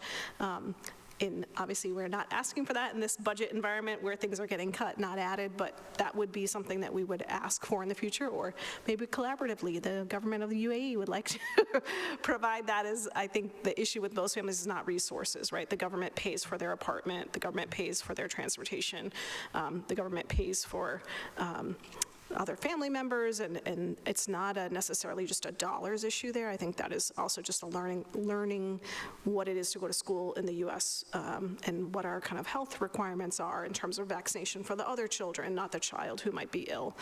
So that's what's great to have the liaison for. We went over, he invited us, we were able to sit in a conference room. There's primarily 2 or 3 buildings on Foley Street, Revolution Drive, and other in Assembly, where the government supports families in living. And so while we're in the conference room, families are walking by saying hi, oh, that's them. So I think for us to be able to have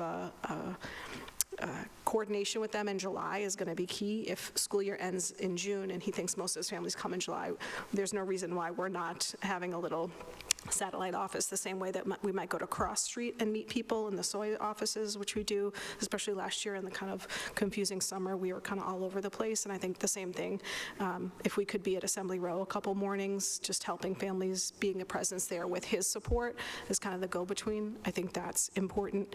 And I think just to make sure I understand, that's different than Sonrisa for us is a Spanish heritage pre-K. Yeah, so I think most of those families wouldn't qualify just because they have to have Spanish as a language of the home for Sonrisa, but I think many people were very excited to. It is not in Unidos pre-K, but many families who might send their children to Unidos kindergarten would have been excited to know that that program will be at East. So it's great. Sorry, what can I make sure I get you information about in terms of UAE? I just want to make sure I wrote down the right question.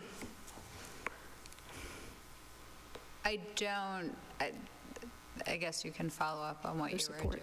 Okay. I apologize for misspeaking about Sonrisa. Oh, no, yeah, please. Thank you. Too many titles, thank you.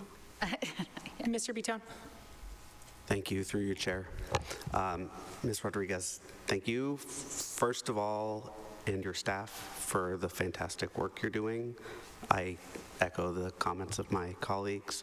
I'd also like to just especially thank you for the very quick data that you provided on the follow-up from our rules committee. Really helpful. So that was all just preface. And you might have already answered it when you responded to Dr. Ackman, but I'll ask you maybe a little differently.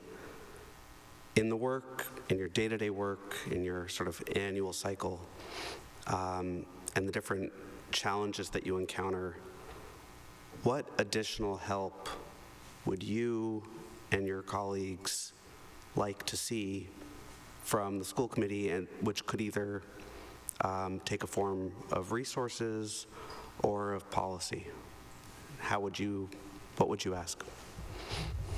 We'll bring it up next Tuesday in our staff meeting, come back to you also about that, because I know the people in those pictures will have ideas. I would say off the top of my head, the things I would say is, I think Dr. Carmona has asked to think about the Brown transition. I think having a more robust plan would help those families be able to feel reliably they know what the process is. So I think eventually that would be helpful. And so any data we can give you to help that. This past year, communications and Abby Luthen in particular helped us apply to Tufts for a community grant that their employees did, and the folks in our office chose 2 things that they wanted to purchase. They were hats and gloves, like winter accessories for families that come in the winter. We have a great relationship with Cradles to Crayons for families or for children who need clothing, but sometimes you just come in with the parent, and the parent themselves has no hat and gloves and things like that, so they wanted to have those, and so we were able to purchase, just things from Target, nothing fancy, but we shared with Tufts how important it was when someone might be telling you a story that's very difficult about a travel experience or a child that's come as an unaccompanied minor, just being able to then say, hey, what do you need for school? Cradles to Crayons gave us wonderful backpacks that we can get for younger kids. Regina's office has worked with the Kiwanis Club to get more appropriate for age, like Puma, more cool-looking backpacks for high school students. So it's always, I think, just the same way that you might receive someone in your home and you might send them home with cookies, or you might send a plant, or I just think those small things, sometimes the material things are helpful to say, thanks so much, I want to make sure you feel comfortable. Pick which color you like. Just seems small, but just helping people thank them as a small gesture. We also then bought books in multilingual languages, and the librarian, she was wonderful. I have no expertise in picking which books, and so we were able to just get winter gear and books. But I think those are just the small, tangible things to say thank you to families for coming. It is jumping through hoops. I don't want to pretend that you don't have to give us a birth certificate. And obviously there's special rules if you're McKinney-Vento. Come right in and we're putting you in school. But it's a lot of paperwork. It's not necessarily easy. And you're like, I don't have a lease now. And I was like, okay, well, let's go help you. We do need to get something from the person you're living with. And so we'll take that. We'll come to your house. We'll notarize it. You didn't ever ask us to notarize before. I know. People used to sign their own forms. Sorry. We'll help you out. But I do want to acknowledge that we run a bureaucracy. That's what our office is, right? Complying that people live in Somerville, and our job is to make that bureaucracy seem human to you and seem like it has a reason, even if it's annoying. And what you sent me, your own birth certificate, not your child's birth certificate, sorry, and then it's like, okay, there's someone else on this birth certificate, then who you live, so it's just a lot of awkward conversations sometimes with people, so you have to just try to present that in a way, we're just trying to give the school the best information possible, can we ask you more about the allergies and how we can send that information to the nurse, so I'll definitely ask them, but I think those small parting gifts, I don't know what you'd call them, but just something to say, like, thanks so much, we're excited for your child to start school. So I would think in terms of like tangible things, that might be it. And I think we're always looking to learn. So if you know someone great, I'm sure people have great contacts. I know the office has traveled to visit other enrollment offices. We have a wonderful group that Regina put together of enrollment directors from about 50 different communities. So very small places where the superintendent is the enrollment director. That's very north. And other places like Framingham or Brookline, so we've, I think, always learning for them is exciting to say, how does someone else do it? Some people, having been there 28 years, Google is still difficult, right? Because they had a different job before. They had a job of being welcoming and filling out paperwork, and there's very little actual paper we, deal with now. So just making sure people are ready for that and having the opportunity to, just learn about what's going on. They loved Dr. Carmona had like a rah-rah rally.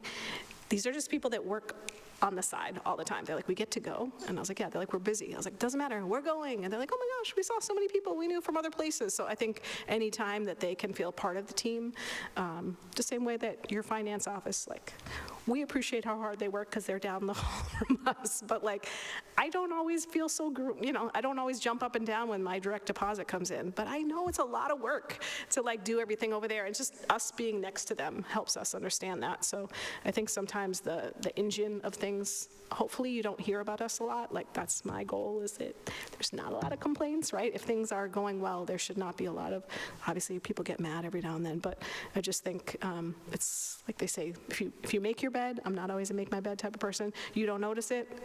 When you don't make the bed, you notice it. So I want us to, in some ways, fly under the radar of doing our job so people have the information they need.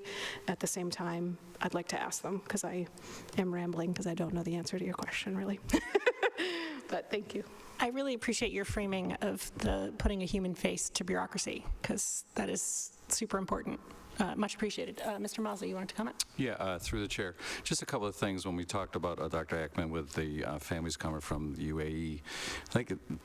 I remember when I was principal at Winter Hill, we started to see some families coming in. We were trying to figure out with the enrollment office how to best support families. And I think Teresa and her team has done a fantastic job in terms of creating those systems and structures to better support families when they come, because while the process of enrollment might look the same, the experience for the families is much different. So, and she talked about meeting families at assembly, going over to Cross Street. I mean, her team, SFLC, they meet families where they are, truly meet families where they are, and I think they don't get enough credit for doing that. And they are the most front-facing groups that we have. So they're meeting families for the first time, being the face of the Somerville Public Schools, and they are welcoming, and they have a hard job. And families leave happy. And I think that is an important thing when you're new to a district. You come in and the first faces you see are very welcoming and helpful and supportive through those tough times if they don't have the right paperwork. And I think that is a true testament of the work of her team. And I just want to say thank you. I'd be remiss if I didn't mention Ruth Santos, our director, who follows in a long line of Nomi Davidson, but also Sarah Davila working with Paulina, and then Regina, who I still ask questions to on a maybe I say twice a week, not every day, but 2 years in, I still ask Regina questions. But every person that you saw up there, the only things I've learned is through that team of people. Nancy, Irenia, Marjorie, Fernanda, Colleen, like Erica. Without them, I'm in the corner over here, like taking notes, trying to learn. So I'm really lucky. Thank you so much. If there are no new questions, thank you for joining us this evening. Thank you. I can continue with your report. Yes, I have a couple more things in my report, and it seems like we've been very generous with our compliments today. Let me tell you, really is not. What happens is that the context that we have and the reports that we have today is we have some amazing presentations and some amazing folks to celebrate. I have two more shout-outs. Last week we had an article in the New York Times in which one of our principals was showcased. And I just wanted to highlight that because it was a big transformational support that happened at the Argenciano. We had a student who was here with his parents or with his mother, was trying to stay away from danger and unsafe situations. They found a safe place at the Argenciano. Not only that, but Principal Soto was able to also provide these families with a temporary foster situation for the child that was later on reunified with his family and his sister and mother. And this was also the collaboration between Principal Soto and Mrs. Cohen, the MLE teacher in the building.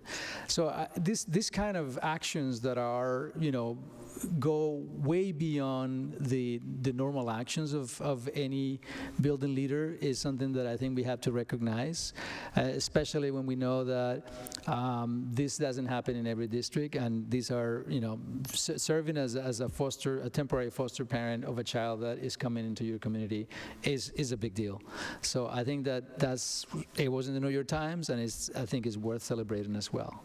So I'm proud that these educators are working for us, working in the district, and I wanted to celebrate them. So a big shout out for them. And the last shout out is my team has been working very hard to gather the feedback from families during the entry planning process. They had coded hundreds of records aside and additionally from their daily roles. They have organized 40 focus groups, created surveys, analyzed data, worked with the staff, families, the students, community partners, and they have been capturing the feedback of most of the stakeholders that they have encountered. So I wanted to recognize them as well. Amara Nosike, our Chief of Staff, Sam Melagin, Director of Data, Tina Lu, the Coordinator of Resources at SFLC, Jackie Peaks, our Chief of Communications, Teresa Rodriguez, Director of Enrollment, Ruth Santos, our Director of SFLC, and Karen Woods, our Chief of Personnel. I was part of those meetings, the presentations, the data collection, the focus groups. I was really very, I don't want to say surprised, but this seemed like a professional marketing team that was basically executing at a high level. So I was really proud the way the data is coded, the way the information is selected. It tells me that we have a really strong team, and they have done this on top of their responsibilities, the additional responsibilities. So I just wanted to, have you join me on cheering them on and also in congratulating them for their efforts. So thank you. I have two more shout-outs, but I'm going to refer to my Assistant Superintendent Chad Massa and also Assistant Superintendent Boston Davis for the last two items. Through the chair, so the Somerville High School quiz show team recently competed on WGBH, the high school quiz show. They defeated Phillips Academy in the first round. Their second round match against Lexington will air later this month. So congratulations to the team, and we cannot wait to see them in the next round. So congratulations to the team. Thank you, through the chair. And then the final shout out goes to SHS Robotics team, which recently competed in several events with very successful outcomes. First, in Reading, they were awarded the highly prestigious Engineering Inspiration Award for the work they do to bring robotics to younger grades in SPS. And in their competition in Revere, they earned the Most Creative Award. They are invited to compete for Engineering Inspiration Award at the next level at the New England District Championship in front of over 5,000 spectators. Congratulations to the team and best of luck at the championships. Through the chair, that concludes my superintendent report. Great. Are there any, yep, Mr. Viton? Thank you, through the chair. I had 2 questions, so I'll ask the first one and see if there's any other questions. The first is around the change in the district's COVID policies. Are there any changes necessary for us to take action on with respect to policies that the school committee sets to accommodate those district changes or to reflect? I believe Ms. Parrish already has that on her radar. I don't know if you want to speak to that now. Do you want to read this? So with the help of Liz Cortiello, we have identified several policies that are now out of date that we will consider in rules, and she's also going to keep looking. Ms. Patone? It's a different topic, is that? I think that's fine, and then we'll go back to you for your other question. Through you, Chair Krepchen, to the superintendent. I was reading through the Winter Hill update, and I'm thrilled to hear the reunification of the school population, bringing in pre-K and K. That's fantastic. I'm excited that they're going the city is going to work on the soundproofing. The one space or one area that I'm struggling with is the outdoor space. I don't understand what the limitations are. I could even accept that there could be a plan that maybe doesn't happen this summer, but happens next summer. These students are going to be there for 5 to 7 years. If this city cannot step up and create a functional outdoor space, I'd be really disappointed. I understand there's a lot in the pipeline, but I really do think as a school committee, I don't know if we need a resolution, maybe I need to think about this, but we really need to push hard on this. And if they want to create a plan over 12 to 18 months, that's fine, but to say that they cannot do anything, I don't think that's an acceptable answer. Thank you. Dr. Carmona, and then I'll take Mr. Green. Dr. Ackman. So yeah, in terms of the like swings or structures of that nature, it requires a certain amount of space. So I know that in my conversation with Melissa Woods, I said this is the one thing that I know is a big pain point for the kids and for the families. I know that the conversation hasn't ended, but the question around swings is out of the picture because of the amount of space that it requires. There is no supposedly clearance to have a swing set there. So I requested to have other alternatives, and then that was the conversation that we have a follow-up tomorrow in terms of the update on that. But no question, it's a pain point as well for us. But I know that swings, because of the clearance, the safety guidelines, it doesn't allow the swing. So what other options we have, I think that I'm open to listen to suggestions that come from the community as well. Mr. Green, Dr. Ackman, Ms. Barish, and then Mr. Viton. Mr. Green? Sure. 2 points to Ms. Patone's correct raising this issue. The first is this is symptom of a larger issue, which is the city still thinks of this as a 5 to 7 year use issue. When reality is, given the size of our building backlog in this city, we should assume that we are rehabbing the Edgerly to be in use for some purpose or another indefinitely. Like, you know, maybe we move central office back into the Edgerly, but that still leaves the rest of the building in use for some other purpose. Like, the city has to get off this notion of trying to be penny wise and pound foolish. Like, we need every inch of public space we can use these days. And so, like, thinking, oh, we shouldn't do it because we can't do it this summer and we're going to be there for 5 years is ridiculous. We're going to be in the Edgerly for some sort of programming purposes long past any of the time that any of us will be making these decisions. So make the right long-term play, which is to do something to make that space more user-friendly. And it just so happens that last weekend during those storms, the building right next door to the Edgerly collapsed because of shoddy development work. We would be foolish to at least not approach the owner of that property about the possibility of purchasing it, at which point our space purposes, our space needs for public outdoor playground space go away. So like this is a place where we and, you know, maybe it's a resolution, whatever, but we have to be pushing on all of these issues, the city, to think outside the box. Like to not do what is simple and straightforward and cheap, but to do the creative things we're going to need to do to make what it's going to be. And you know, let's be honest with ourselves, with the community, the next 5 to 7 years are going to be painful. Like this is not an optimal situation for anyone. So anything we can do to be creative, to at least make that pain less, we should try ourselves to do. And if the city won't do it on its own volition, we need to push them.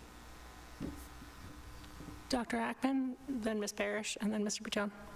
Thank you.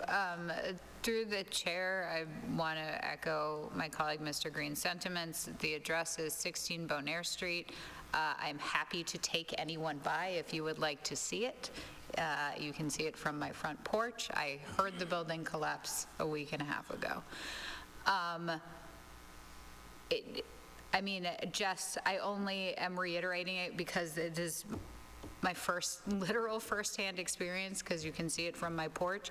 It is a perfect location, and it would be ideal if the city, I agree that the city at least needs to make a sincere effort to see what we can do about getting that property as outdoor space for these students, because, I mean, I agree with my colleague in what will likely be the use of the building, but even if not, another playground space for kids is just always a wonderful investment on the city's behalf. So I will stop there, but I couldn't agree more. Ms. Parrish? Thank you. I just wanted to share, based on my experience with the Brown School blacktop space, you know, parents were advocating for a long time to have play equipment put there, and it was the same problem. Even, I mean, the Brown School playground is not large, but it is larger than what is available at the Edgerly, and even there wasn't enough clearance for, you know, a monkey bar dome or anything like that. So I think the safety standards just require so much more space than is there. Thank you for bringing up 16 Bonaire. I had no idea that happened. I will take a walk by or something and check it out. Thank you. Mr. Bouton? Thank you. Through the chair, this was actually my second question, so courtesy of compliments to my colleague for bringing it up.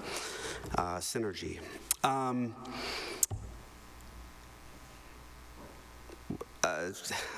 I'm blanking on what my question was. I guess I would echo the comments of my colleagues, especially around just because one particular device swings, which I'll note were considered at the West Somerville Neighborhood School redevelopment and were eliminated from that design because of the space considerations. Many other playground equipment do not require that type of space, and it would anger me deeply if we could not find a pathway forward to give those students at the Winter Hill, at the Edgerly, the outdoor learning environment that they need. And outdoor play space, kids learn through play. They learn through physical play, and we know that.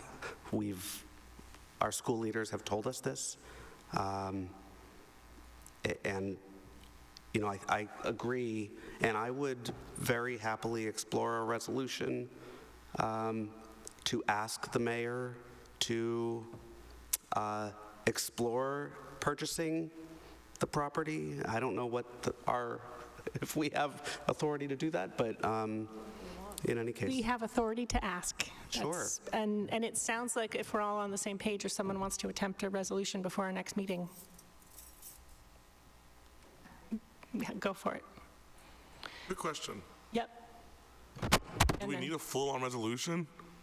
Can we just motion to ask the mayor to explore purchasing 16 Bon Air? All right, so moved. Second. All right, I have a motion by Mr. Green, seconded by Ms. Patone. Is there any further discussion? Dr. Phillips, did you want to comment on this, or was this a new question? Okay, Ms. Patone and then Dr. Ackman. Through the chair to Mr. Green, would you consider adding, exploring, developing the outdoor space that's currently at the Edgerly as well? I mean, sure, but at that point, do we actually just want to go ahead and write a resolution? I'm happy to, yes, and. Yeah. I would want to hit both nails with one hammer. Do you have wording for that? Do you have wording for that? Well, while you're pondering that, Mr. Mazza would like to comment.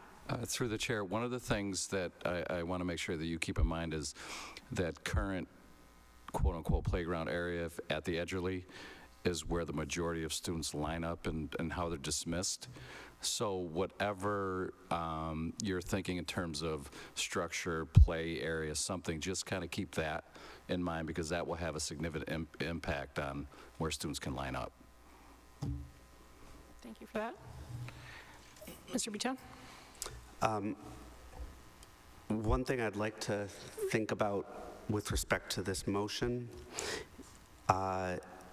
is how we can engage with our counterparts in the City Council, who I imagine many councilors would, you're shaking your head at me, but I think there are some who would eagerly jump on this as well, so something to explore, perhaps. So I don't noted. think that needs to be part of our resolution, but Mr. Green, did you want to respond? I think the procedure for that would be that the City Council will pass a resolution asking the mayor to do the same. Ms. Barish, did you have your hand up? Okay. Dr. Phillips, you had a different question. So did you have new wording? Thank you, through you, Chair Krepchen. Request to explore improving the outdoor space at the Edgerly. I accept that.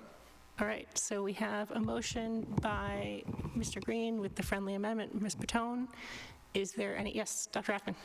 All right, through the chair, I wanted to go noted that, I don't know if it was the city, but like the transformation of that small space that is out there was done like in a record amount of time and is as good as, in my opinion, it could have been at that time. So I just want to make clear, like,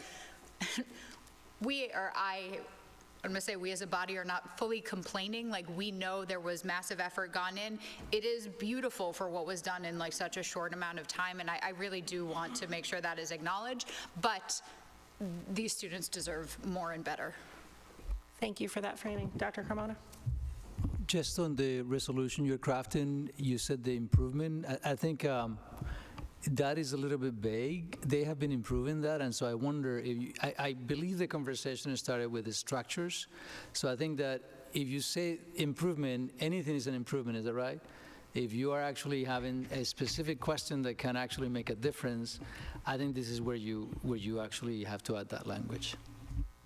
Ms. Patone?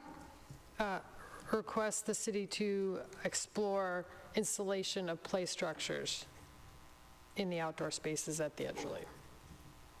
Mr. Vitone? I'm okay. Friendly amendment to the amendment, if I may? Yes. Through the chair. Suitable or age-appropriate play structures? Okay. Thanks. As the original maker of the motion. Yes, Dr. Phillips?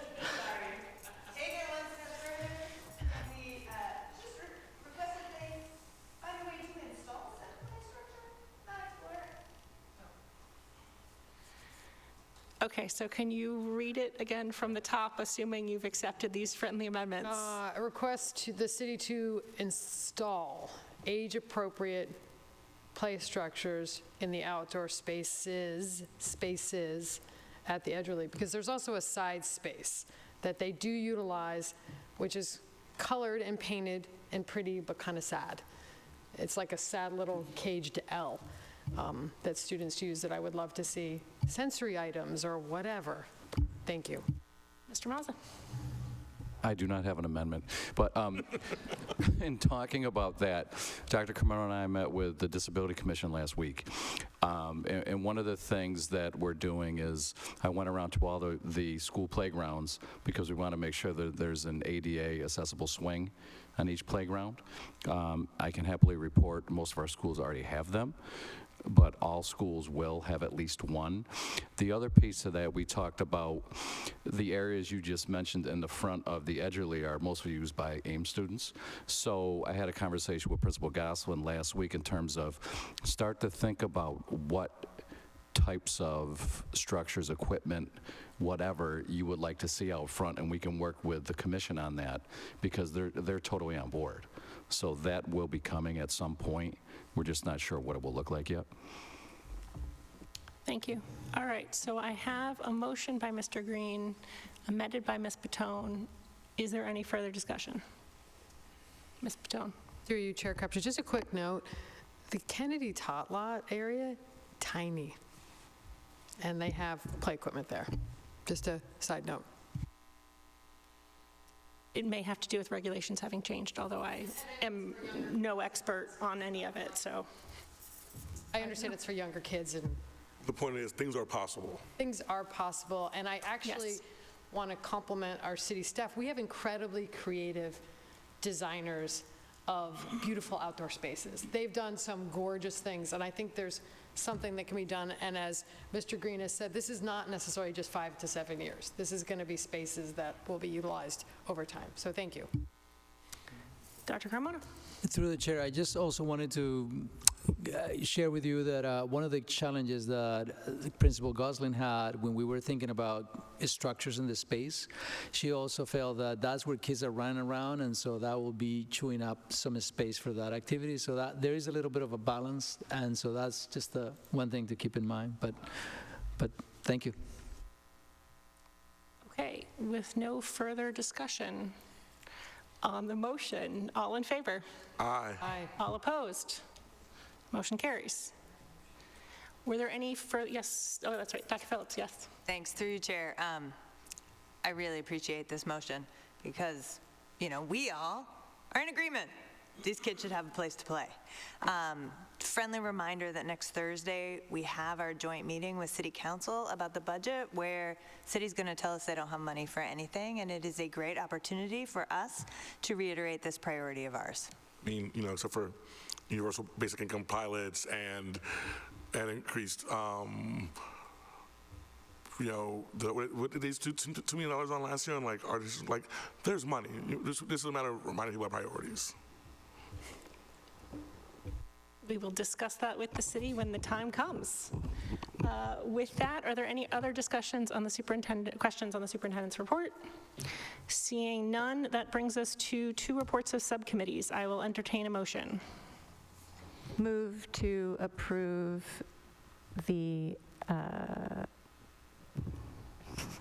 the report for Rules Management Subcommittee from March 18th. I have a motion by Ms. Barish, seconded by Dr. Ackman. Any discussion? All in favor? Aye. Aye. All opposed? That passes. That brings us to another report of the subcommittee. I move to accept the March 20th, 2024 Finance and Facilities Report. Second. I have a motion by Dr. Phillips, seconded by Ms. Barish. Is there any discussion? Seeing none, all in favor? Aye. All opposed? Motion carries. That brings us to the MSBA update. Do we have anything to update on this week, Dr. Kamara? Through the chair, we do not have an update. We have a meeting tomorrow. I know that we have requested folks to submit an application for the committee that is also going to be deciding the configuration of the building for the Winter Hill by itself or Winter Hill Brown. I believe that there are 4 or 5 folks who have already applied for the advisory committee? For the advisory committee, correct. And also, we submitted some forms that we needed to submit as part of the MSBA process. We are in the process of doing the enrollment certification and also the questionnaire. Is I forgot the name of the questionnaire, but we haven't received those final documents yet, but we don't have a full update on that. Mr. Green? I apologize, I should probably know this, but I'm blanking. On the I know in the building committee there's a school committee representative. Is there expectation to be school committee representation on the advisory committee? Say it again, I couldn't. On the advisory committee, is there expectation of school committee representation? I think so, yeah. But we don't know how many school committee people they would like. I guess I'll have to check in with the mayor. And are we picking them or is the mayor picking them? Say it again? Well, and are we picking them or is the mayor picking them? we would be picking the school committee members for it. I'm asking for a number of how many, not a... It wasn't clear in any documentation I've seen, so I just want to make sure that, like, the mayor understands that we expect to picking our own representation, not her having to pick. And also, I just want to note, in terms of the MSBA School Building Committee, it will be Mr. Green will be the appointee from the school committee. So I just wanted to make that announcement publicly. The advisory committee we're still working on. Ms. Patone and then Dr. Ackman. Through you, I remember when we did the Charter Commission, Mr. Green was the chair, and or maybe it was between, it doesn't matter. There was a chair, and they not only put forward a school committee member, but also at least one community member, 2 community members. So this is something that we could make a request, if that's of interest to this body, that not only do we recommend a school committee member, but that we identify community members that, as best we can, represent all voices in this process. Just a suggestion, because there is precedence for it. Thank you. Thank you for that. Dr. Ackman. Thank you. Through the chair, I have 2 questions. The deadline for those who are submitting, for those, I've heard that some paperwork has come in, but as a public reminder of the deadline, I would appreciate that. The other thing is, I'm curious if we know sort of what requirements are. For example, Mr. Green has been named. Once he's should he not be on the school committee after this term is up, is he still the representative? Will there be another school committee representative? Because, I mean, what I've learned secondhand from my colleague is that, I wanted to call you Laura, sorry, Ms. Patone, is that, this has been going on for a long time. People move, people leave roles, like, do we know what parameters are? Because if there will be a potential rotating cast, I think we'd like to know what the rules are for who's in, who's out. If a community member joins and leaves the city, do they still stay on? And if so, why? And if not, why not? I would like to know, because I think that will help inform these decisions. But then back to my initial question, a reminder of what the deadline is, please. Through the chair, there was a document that was sent out to families stating the criteria for who wants to join and how to join. So I think that if we want more information beyond that, that's something that the body can request. So I can share in the next update, if you want me to, the form that was sent out to families and the language that was used there. But if there's a specific question about that, the city has created this body, so I think it's the city that has the information around that. Any other questions? Ms. Patone? Thank you. Through you. I had some office hours a few weeks back, and we had lots of conversations about the Winter Hill, the future Winter Hill / Brown, whatever it's going to be. And one thing that came up that I don't feel like we've had a great deal of communication about is an opportunity associated with the St. Anne's School that's adjacent to the Winter Hill School on Sycamore Street. There's rumors that there's been conversations and that the Archdiocese was interested, but they had to talk about to the congregation, because just so people know, don't know if this is true or not, rumors, there's a church and there's an older school, and the school, my understanding, is not being utilized. And the school, both of them are adjacent to the property. And so one of the concerns was about whether or not we could really comfortably expand the Winter Hill building on the current footprint. And so there was interest in the community, and some of it might be more than interest, it might be aspirations around whether or not that property would be possibility for the city to acquire. So all of that to say, can we get some information from the city about whether or not that they are at all in conversation considering that space? Maybe Mr. Green has something to speak to about this, but it could be a great opportunity that constituents were asking me about. Mr. Green? So obviously I don't have any current data, but I suspect there actually isn't probably current data. When the Catholic Church was first approached about St. Anne's, similar to when they first approached about Mountain, the other land in Somerville they own that are currently not being used.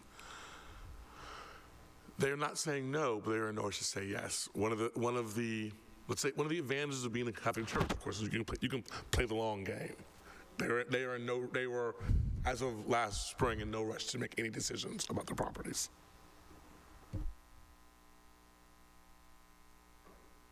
So if we could get an update from the city about whether or not that's on the table or not, and whether or not they're actively or passively pursuing it, that would be great.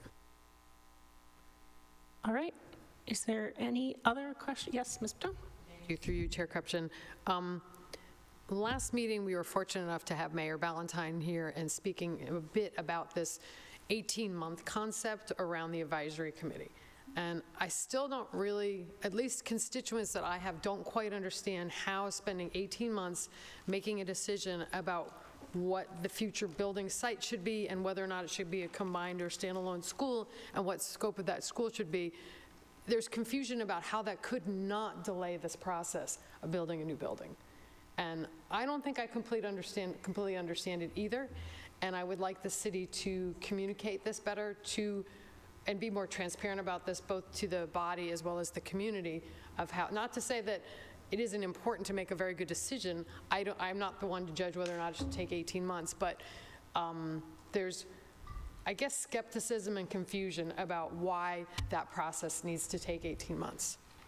So if we could get, I had asked last time for the mayor to give us something in writing, because she spoke to it a bit, but I didn't completely absorb it.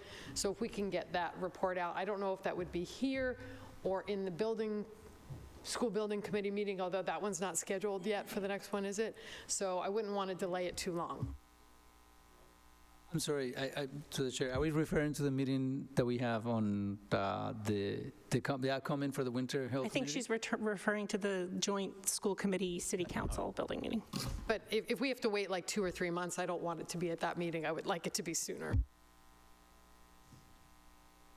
Okay. Got that question? All right. Any other questions about the MSBA process? Okay. Seeing none, that brings us to new business. So there's a resolution calling for increased state Chapter 70 funding. I apologize, it didn't go into your packet till later in the afternoon. I wrote it. It's fairly straightforward, talking about how we would like to see the state increase their funding. If anyone would like me to read it or has specific questions, I would also request that we suspend our rules to pass it this evening because the state is working on it imminently, and I'm afraid if we wait until our next meeting, which is in 3 weeks, it'll be too late to have any real impact. Mr. Biton? For benefit of me, through the chair, if we are considering this for passage tonight and suspending rules, I would ask for a full reading. Sure. Just a request. Mr. Green, did you want to comment? I have to find it. All right, I will read it. Oh, I'll do it. Whereas Chapter 70 of the General Laws provides a structure for allocation of school aid based on foundation budgets that reflects the needs and costs for Massachusetts school districts, and whereas the Foundation Inflation Index is an essential element of the school aid formula needed to maintain the purchasing power of district foundation budgets, and whereas the Chapter 70 Section 2 definition of the Foundation Inflation Index limits each annual adjustment to no more than 4.5% when inflation exceeds that amount, and whereas application of that limit or cap on the Foundation Inflation Index in fiscal years 2023 and 2024 has reduced the base used to calculate foundation budgets for fiscal year 2025 and future years by about 6% below what is needed to maintain the purchasing power of Massachusetts schools, and whereas a legislative change is needed to fully reflect recent inflation in the Chapter 70 definition of the Foundation Inflation Index for fiscal year 2025 and to eliminate the cap in future years so as to restore the purchasing power of district foundation budgets to reflect the intended resource allocations of the Student Opportunity Act. And whereas, as a minimum aid district, Somerville only benefits from the aid amount per pupil, and a higher minimum aid will be necessary to ensure that no school district or student falls behind. Therefore, be it resolved that the Somerville School Committee, on behalf of all Mass schools, calls on the Massachusetts Legislature and the Governor to amend Chapter 70, Section 2 of the General Laws to provide a Foundation Inflation Index for fiscal year 2025 that fully adjusts for inflation occurring since the start of the Student Opportunity Act, and to eliminate the upper limit on the Foundation Inflation Index for all future years, and for fiscal year 2025 to fully fund the Student Opportunity Act, including foundation aid that fully accounts for inflation that has occurred since the passage of that act, and be it resolved that the Somerville School Committee calls on the Massachusetts Legislature and the Governor to increase the amount per pupil given to minimum aid districts, and be it further resolved that a copy of this resolution be sent to the Somerville State Delegation and the Governor of Massachusetts. You're welcome. Dr. Phillips. I think this is a great resolution on its own, and I wonder if you want to give the committee a little more context as to why we're bringing it up now. Sure. The basic context is that the state funding has not increased enough with inflation. There are two different requests here going on. There's the inflation request, the inflation numbers that the state is using for the foundation budgets. Because we are a minimum aid district, changing those numbers is not going to distinctly change the amount of money that we get from the state, which is why I added the part about on behalf of all Mass schools, because it'll affect a lot of districts in a massive way. But also as a minimum aid district, we get a per pupil amount. So there are also requests out there from districts like ours to increase that per pupil amount. So I combined both of those into this resolution. Mr. Green and then Ms. Patone. Building on that, I think this is the right resolution for this moment. However, I do want to say that increasing the per pupil minimum aid is not a sustainable solution for equity-minded district. It just so happens that Somerville and Boston, only a handful of other urban communities are getting screwed by the fact that this is a 1993 formula. And so eventually, what we need to do is to rewrite the formula. Because if we could just continue increasing the minimum aid, we're actually shoveling money towards districts that, by and large, don't need it. But this is a crisis. You know, the last couple years of inflation, the bills are coming due for those things, and so everyone is feeling it in a way that is real and is, with the extra cliff and stuff, is presenting real imminent danger to students right now. So you do the short-term fix, but ultimately speaking, we need to be advocating to rewrite the state foundation formula. Thank you for that. Ms. Patone and then Dr. Phillips. Thank you, through Chair Krepchen. Thank you for putting this forward. Thank you for Mr. Green for further explaining the context. I'd like to make a motion to suspend the rules and waive the second reading so that we can vote on this tonight. Second. I have a motion by Ms. Patone, seconded by Dr. Ackman to suspend the rules. All in favor? Aye. All opposed? Motion carries.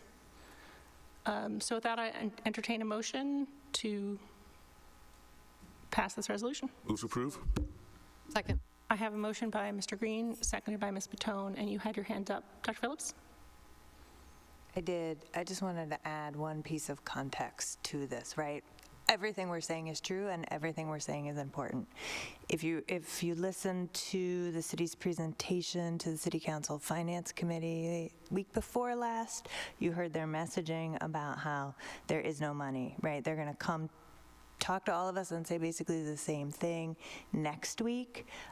One of the reasons, one of the many causes for why the city budget isn't as robust as we would all like it is the Chapter 70 funding formula. And the city's Ed Bean has been bemoaning this and said, school committee should really do something about this. So as we come back to the city to talk about our budget increase and what we want, this is something easy for us to do and to advocate for, and so we should do that.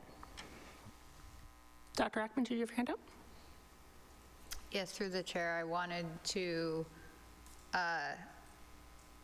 note my colleague, Ms. Patone, being the one who made the motion to suspend the rules in the entirety of the time I've been on school committee. She's made it very clear that for responsibility reasons, that she's very opposed to that. And so I say that, I hope it doesn't sound like I'm calling you out, to note the urgency, the power to what my colleague, Dr. Phillips, mentioned, that this is important and we want to do everything we can to shout formally as loudly as we can.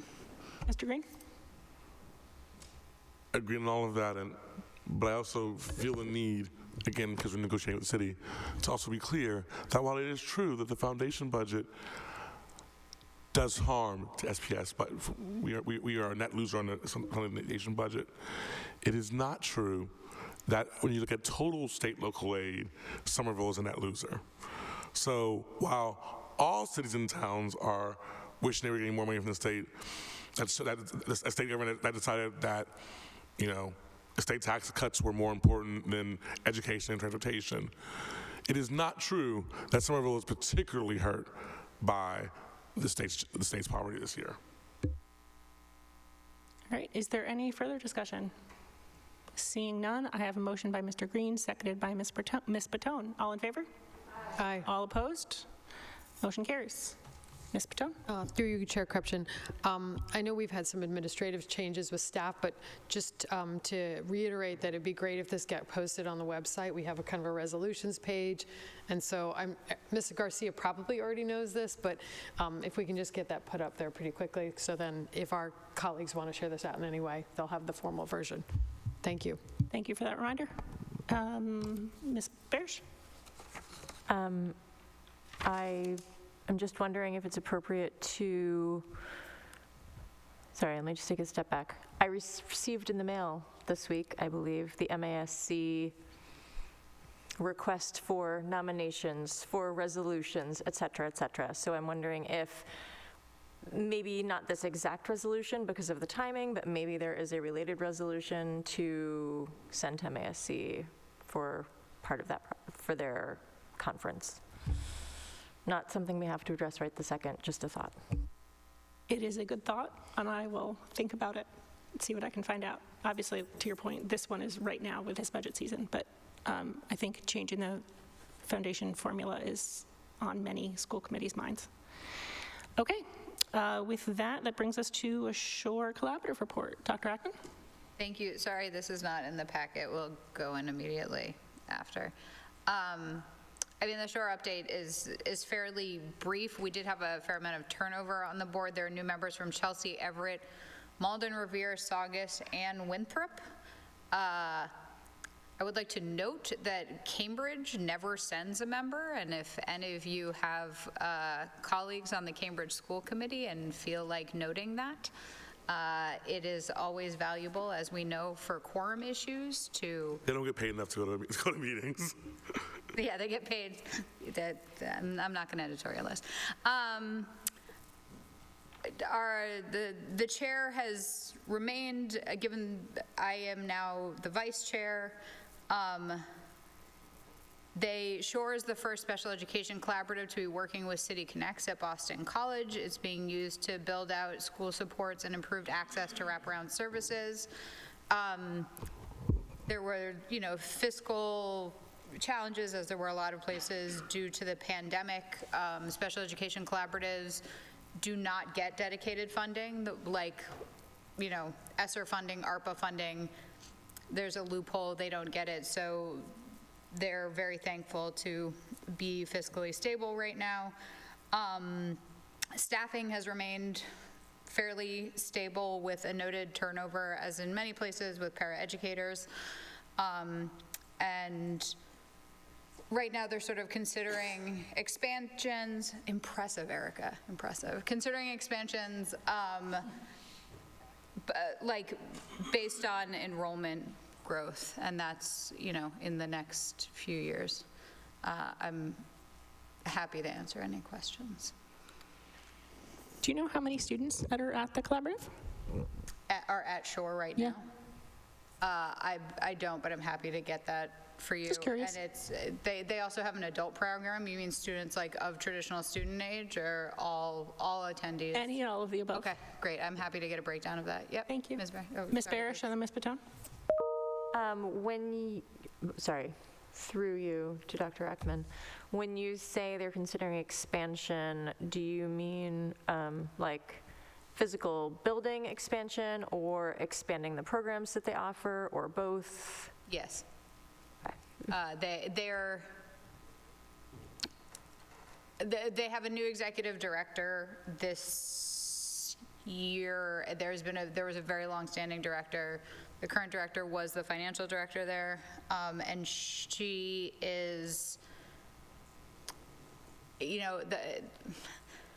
properties, as many places, have gotten more expensive, so I think she'd like to expand the physical location, but is also, if that isn't possible, is trying to figure out expanding programming in line with demand within the current space. Ms. Patone? Thank you, Chair Cripps, and through you to Dr. Ackman.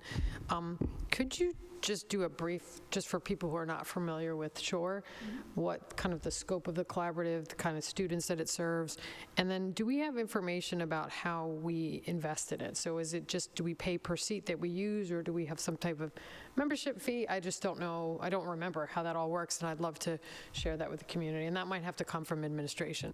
Sure. Through the chair, I'm going to do my best to answer. I'm a bit exhausted, so if I lose my thread, I may ask for the question. So the other districts that I mentioned, Chelsea, Everett, Malden, Revere, Saugus, Winthrop, Cambridge, Somerville, and Medford, we've all gone in on this collaborative. My understanding is that as a member, or as collaborative members, we get discounted rates for our students. I'm hoping, and once I finish, administration will correct me if I'm wrong. And also priority at some point, if there is capacity, our students are the students who are the members of the member cities of the collaborative are the ones who get priority. Somerville doesn't send very many students, and my understanding is when we do, it's not often not even for the full academic year. You asked another question. I was curious, like the types of needs that it serves. Very, very high needs. Students, social, emotional, autism spectrum. I'm trying to remember when I went on the tour. They have an adult program. They have social skills programs, but it sure is for very high need students who cannot be served by their home district. Thank you. How did I do? Ruben, Jess, was that?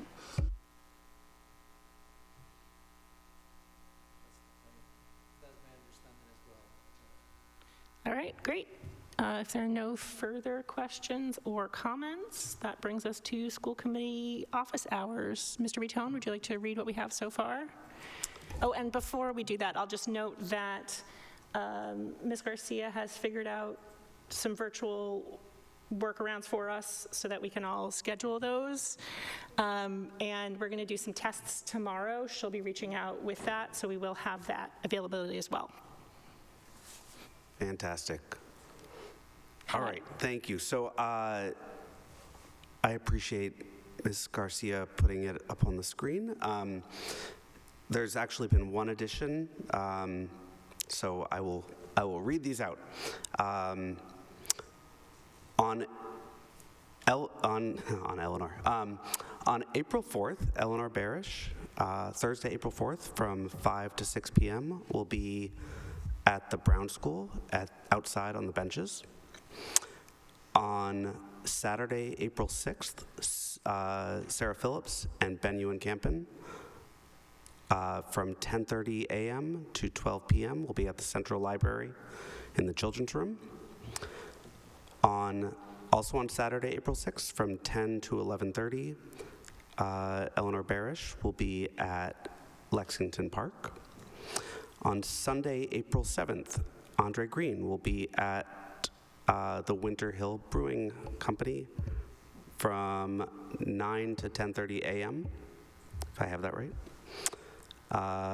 Also on Sunday, April 7th, myself, Liron Bitone, from 10 to 11:30 a.m. will be at Iego Coffee, that's on Broadway. On Tuesday, April 9th, myself, Liron Bitone, will be available from 8:10 to 9:10, so at school drop-off at the West Somerville Neighborhood School in front at the picnic tables. Just pausing briefly, is this the recitation you were looking for? Fine, yep. Great. On Wednesday, April 10th, also at school drop-off from 8:10 to 9:10 a.m., Laura Patone and Eleanor Barish will be at the Kennedy School outside the main entrance. On Thursday, April 11th, Alana Krepshin and Sarah Phillips will be available at school drop-off, 8:10 to 9:10 at the Argenziano Outdoor Classroom. On Saturday, April 13th, from 10 to 11:30 a.m., Andre Green will be available virtually on Zoom. It will actually be on Microsoft Teams. Great. On an online platform with information to be available. Whatever platform that the district tells me to use and gives me a link to use. There we go. On Saturday, April 27th, Laura Patone will be having office hours with Councilor Naima Sate from 10 a.m. to 12 p.m. at Zaruma Coffee, 37 Woodbine Street. And also on Saturday, April 27th, Emily Ackman will be holding office hours with Mike Connolly, Representative Mike Connolly, from 10 a.m. to 12 p.m. at the East Branch Library, which is held in collaboration with ESMS Neighborhood Cleanup. You're going to need to tell me what that means. East Somerville Main Streets. East Somerville Main Streets Neighborhood Cleanup. That is the list. Thank you so much. And also, Mr. Mazza just pointed out to me that rain is in the forecast for Thursday, which I know were some of the office hours. So I just want to say, with our outdoor office hours, if the weather doesn't cooperate, they're canceled. Do we want people to check the website? How do you want me to handle that? I would say if the weather doesn't cooperate, it will be canceled, but that I am also a person who will put a raincoat on. So I'll probably be there, and if anyone shows up, I'll be happy to talk with them. Okay, sounds good. And these will be updated on the website as soon as we get them to the person who does the website. Okay. That covers that, and that brings us to diplomas. I will entertain a motion. I move to approve the Somerville High School diploma for Alexander Flores of Somerville, Massachusetts. I have a motion by Ms. Barish, seconded by Dr. Ackman. Is there any discussion? All in favor? Aye. All opposed? Motion carries. Congratulations to Alexander. That brings us to donations. I will entertain a motion.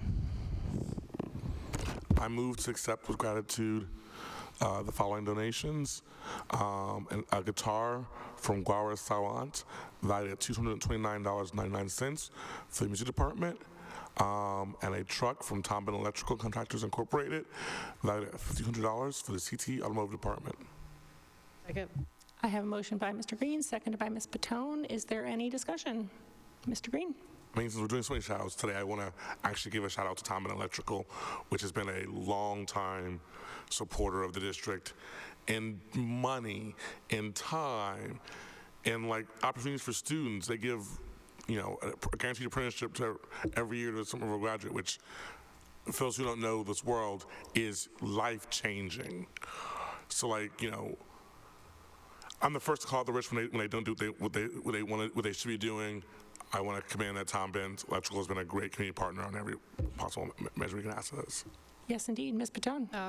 Through you, Ms. Krepchen, just to add to Mr. Green, he also has served on the high school building committee from day one and has been an incredibly thoughtful and challenging member, challenging in a positive way in terms of challenging things that are going on and asking amazing questions and knowing so much more than many of us on the committee. So I wanted to applaud him as well.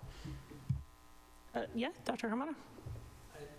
Through the chair, I met with him last week as well, and he had all different schemas to continue to support the district and to ask for resources. So he wanted to be the voice of,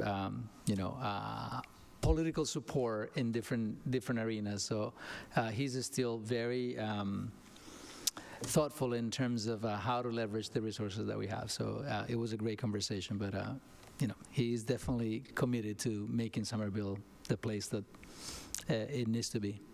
That is all wonderful, and thank him for the truck that I'm sure the automotive department will make good use of. So with that, all in favor of the motion to accept? Aye. Aye. All opposed? Motion carries. That brings us to field trips. I move to approve a field trip from April 25th to April 27th for 14 students from CTE to attend the Skills USA FSLC. Confusing. Leadership Conference. Travel via Somerville High School bus. Student cost is $0. Do we need to note where this is going to? Because it doesn't say the location. It's going to Marlborough. Marlborough, in Marlborough, Massachusetts. Yes. Sorry, and May 16th to May 17th, 5 students from Next Wave Full Circle will travel to Sawyer Pond in Bartlett, New Hampshire. Travel will be via Next Wave Full Circle van. The student cost is $0. On May 3rd, 15 students from Next Wave Full Circle will attend Mount Monadnock in New Hampshire. Travel via Next Wave Full Circle van. Student cost $0. Second. I have a motion by Dr. Ackman, seconded by Dr. Phillips. Is there any discussion? Dr. Phillips? Just a minor point, really grateful to see these costs at $0 for students. Thank you, everyone. With that, all in favor? Aye. All opposed? Motion carries. That brings us to items from board members. Mr. Bitone? Thank you.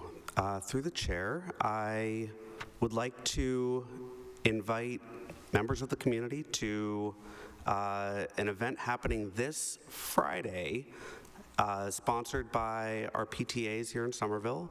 It's the Somerville Family STEAM Night, Friday, April 5th, from 6 to 8 p.m. to be held in the Somerville High School cafeteria. All families of students in grades K through 8 are invited to participate. It's a science, technology, engineering, arts, and math, so STEAM, really. Activities hosted by community groups, teachers, scientists, and more. There will be free pizza or pupusas, which is its own incentive to go. And just a note that all children must have caregivers with them. And I'm just so continually in awe of our PTA leaders who sponsor these great community events. And in particular, this is a district-wide event, including partnership across the city's PTAs. So kudos to them for putting together this fantastic event. There is a link available to sign up if you'd like to volunteer. I don't know if they're still looking for volunteers, but I think everyone should go if they can, so thanks. Thank you for that reminder. Ms. Patone? Thank you, through you, Chair Krepshin. I just wanted to also make an announcement about an event that the Somerville CPAC is hosting. They're bringing in a speaker, Sarah Ward. The topic is practical strategies to boost executive functioning skills. She's someone who is very well regarded in this field. Executive function is often associated with students with attention issues, but also many children can benefit from support from their parents in terms of how to organize themselves, how to get themselves out of the door, how to get their homework together. So I've seen her speak before. I think she's fantastic. This is going to be Tuesday, April 23rd at 6 p.m. And I'm assuming this is going to go out in Connections because there's a link and I cannot share that. But I just really encourage people to attend. And it's a virtual webinar, and it's also going to be recorded. So if anybody wants to access that later on. Great. Thank you for that. Ms. Barish? I wanted to share an event that's coming up very soon on Wednesday the 3rd at 7 o'clock p.m. In the Somerville High School cafeteria. Also, it's the Public Safety for All Task Force Community Workshop, gathering insight from community members about what they would like to see in emergency response in the city of Somerville. A survey went out last year, data was collected, and based on that data, there are more questions that I am the school committee representative on that, in that group, that we will be asking community members. There will be interpretation from Soya in at least in Spanish, Haitian Creole, and Portuguese, I believe. There will be children's activities, and there will be food. Thank you for that. Ms. Patone? Thank you, through Chair Krepshin. This is just a quick question. I had a community member asked me today about the status of the field at the high school. I don't know if is it being used? Is it being not used? I know I've asked this question before, and we haven't had a high school building meeting, and that one of them got canceled. So if can be any kind of updates, maybe it is being used, but this person who happens to be a parent said they still don't think it's being used. So what are the barriers to that? And how is the city planning on getting that online? Or if it's already being used, great. I'm guessing you'll have to get back to us on that. Yep. Happy to get an email. It's great. Okay. With that, do we have any condolences? All right, we are adjourned. Have a good night, everyone.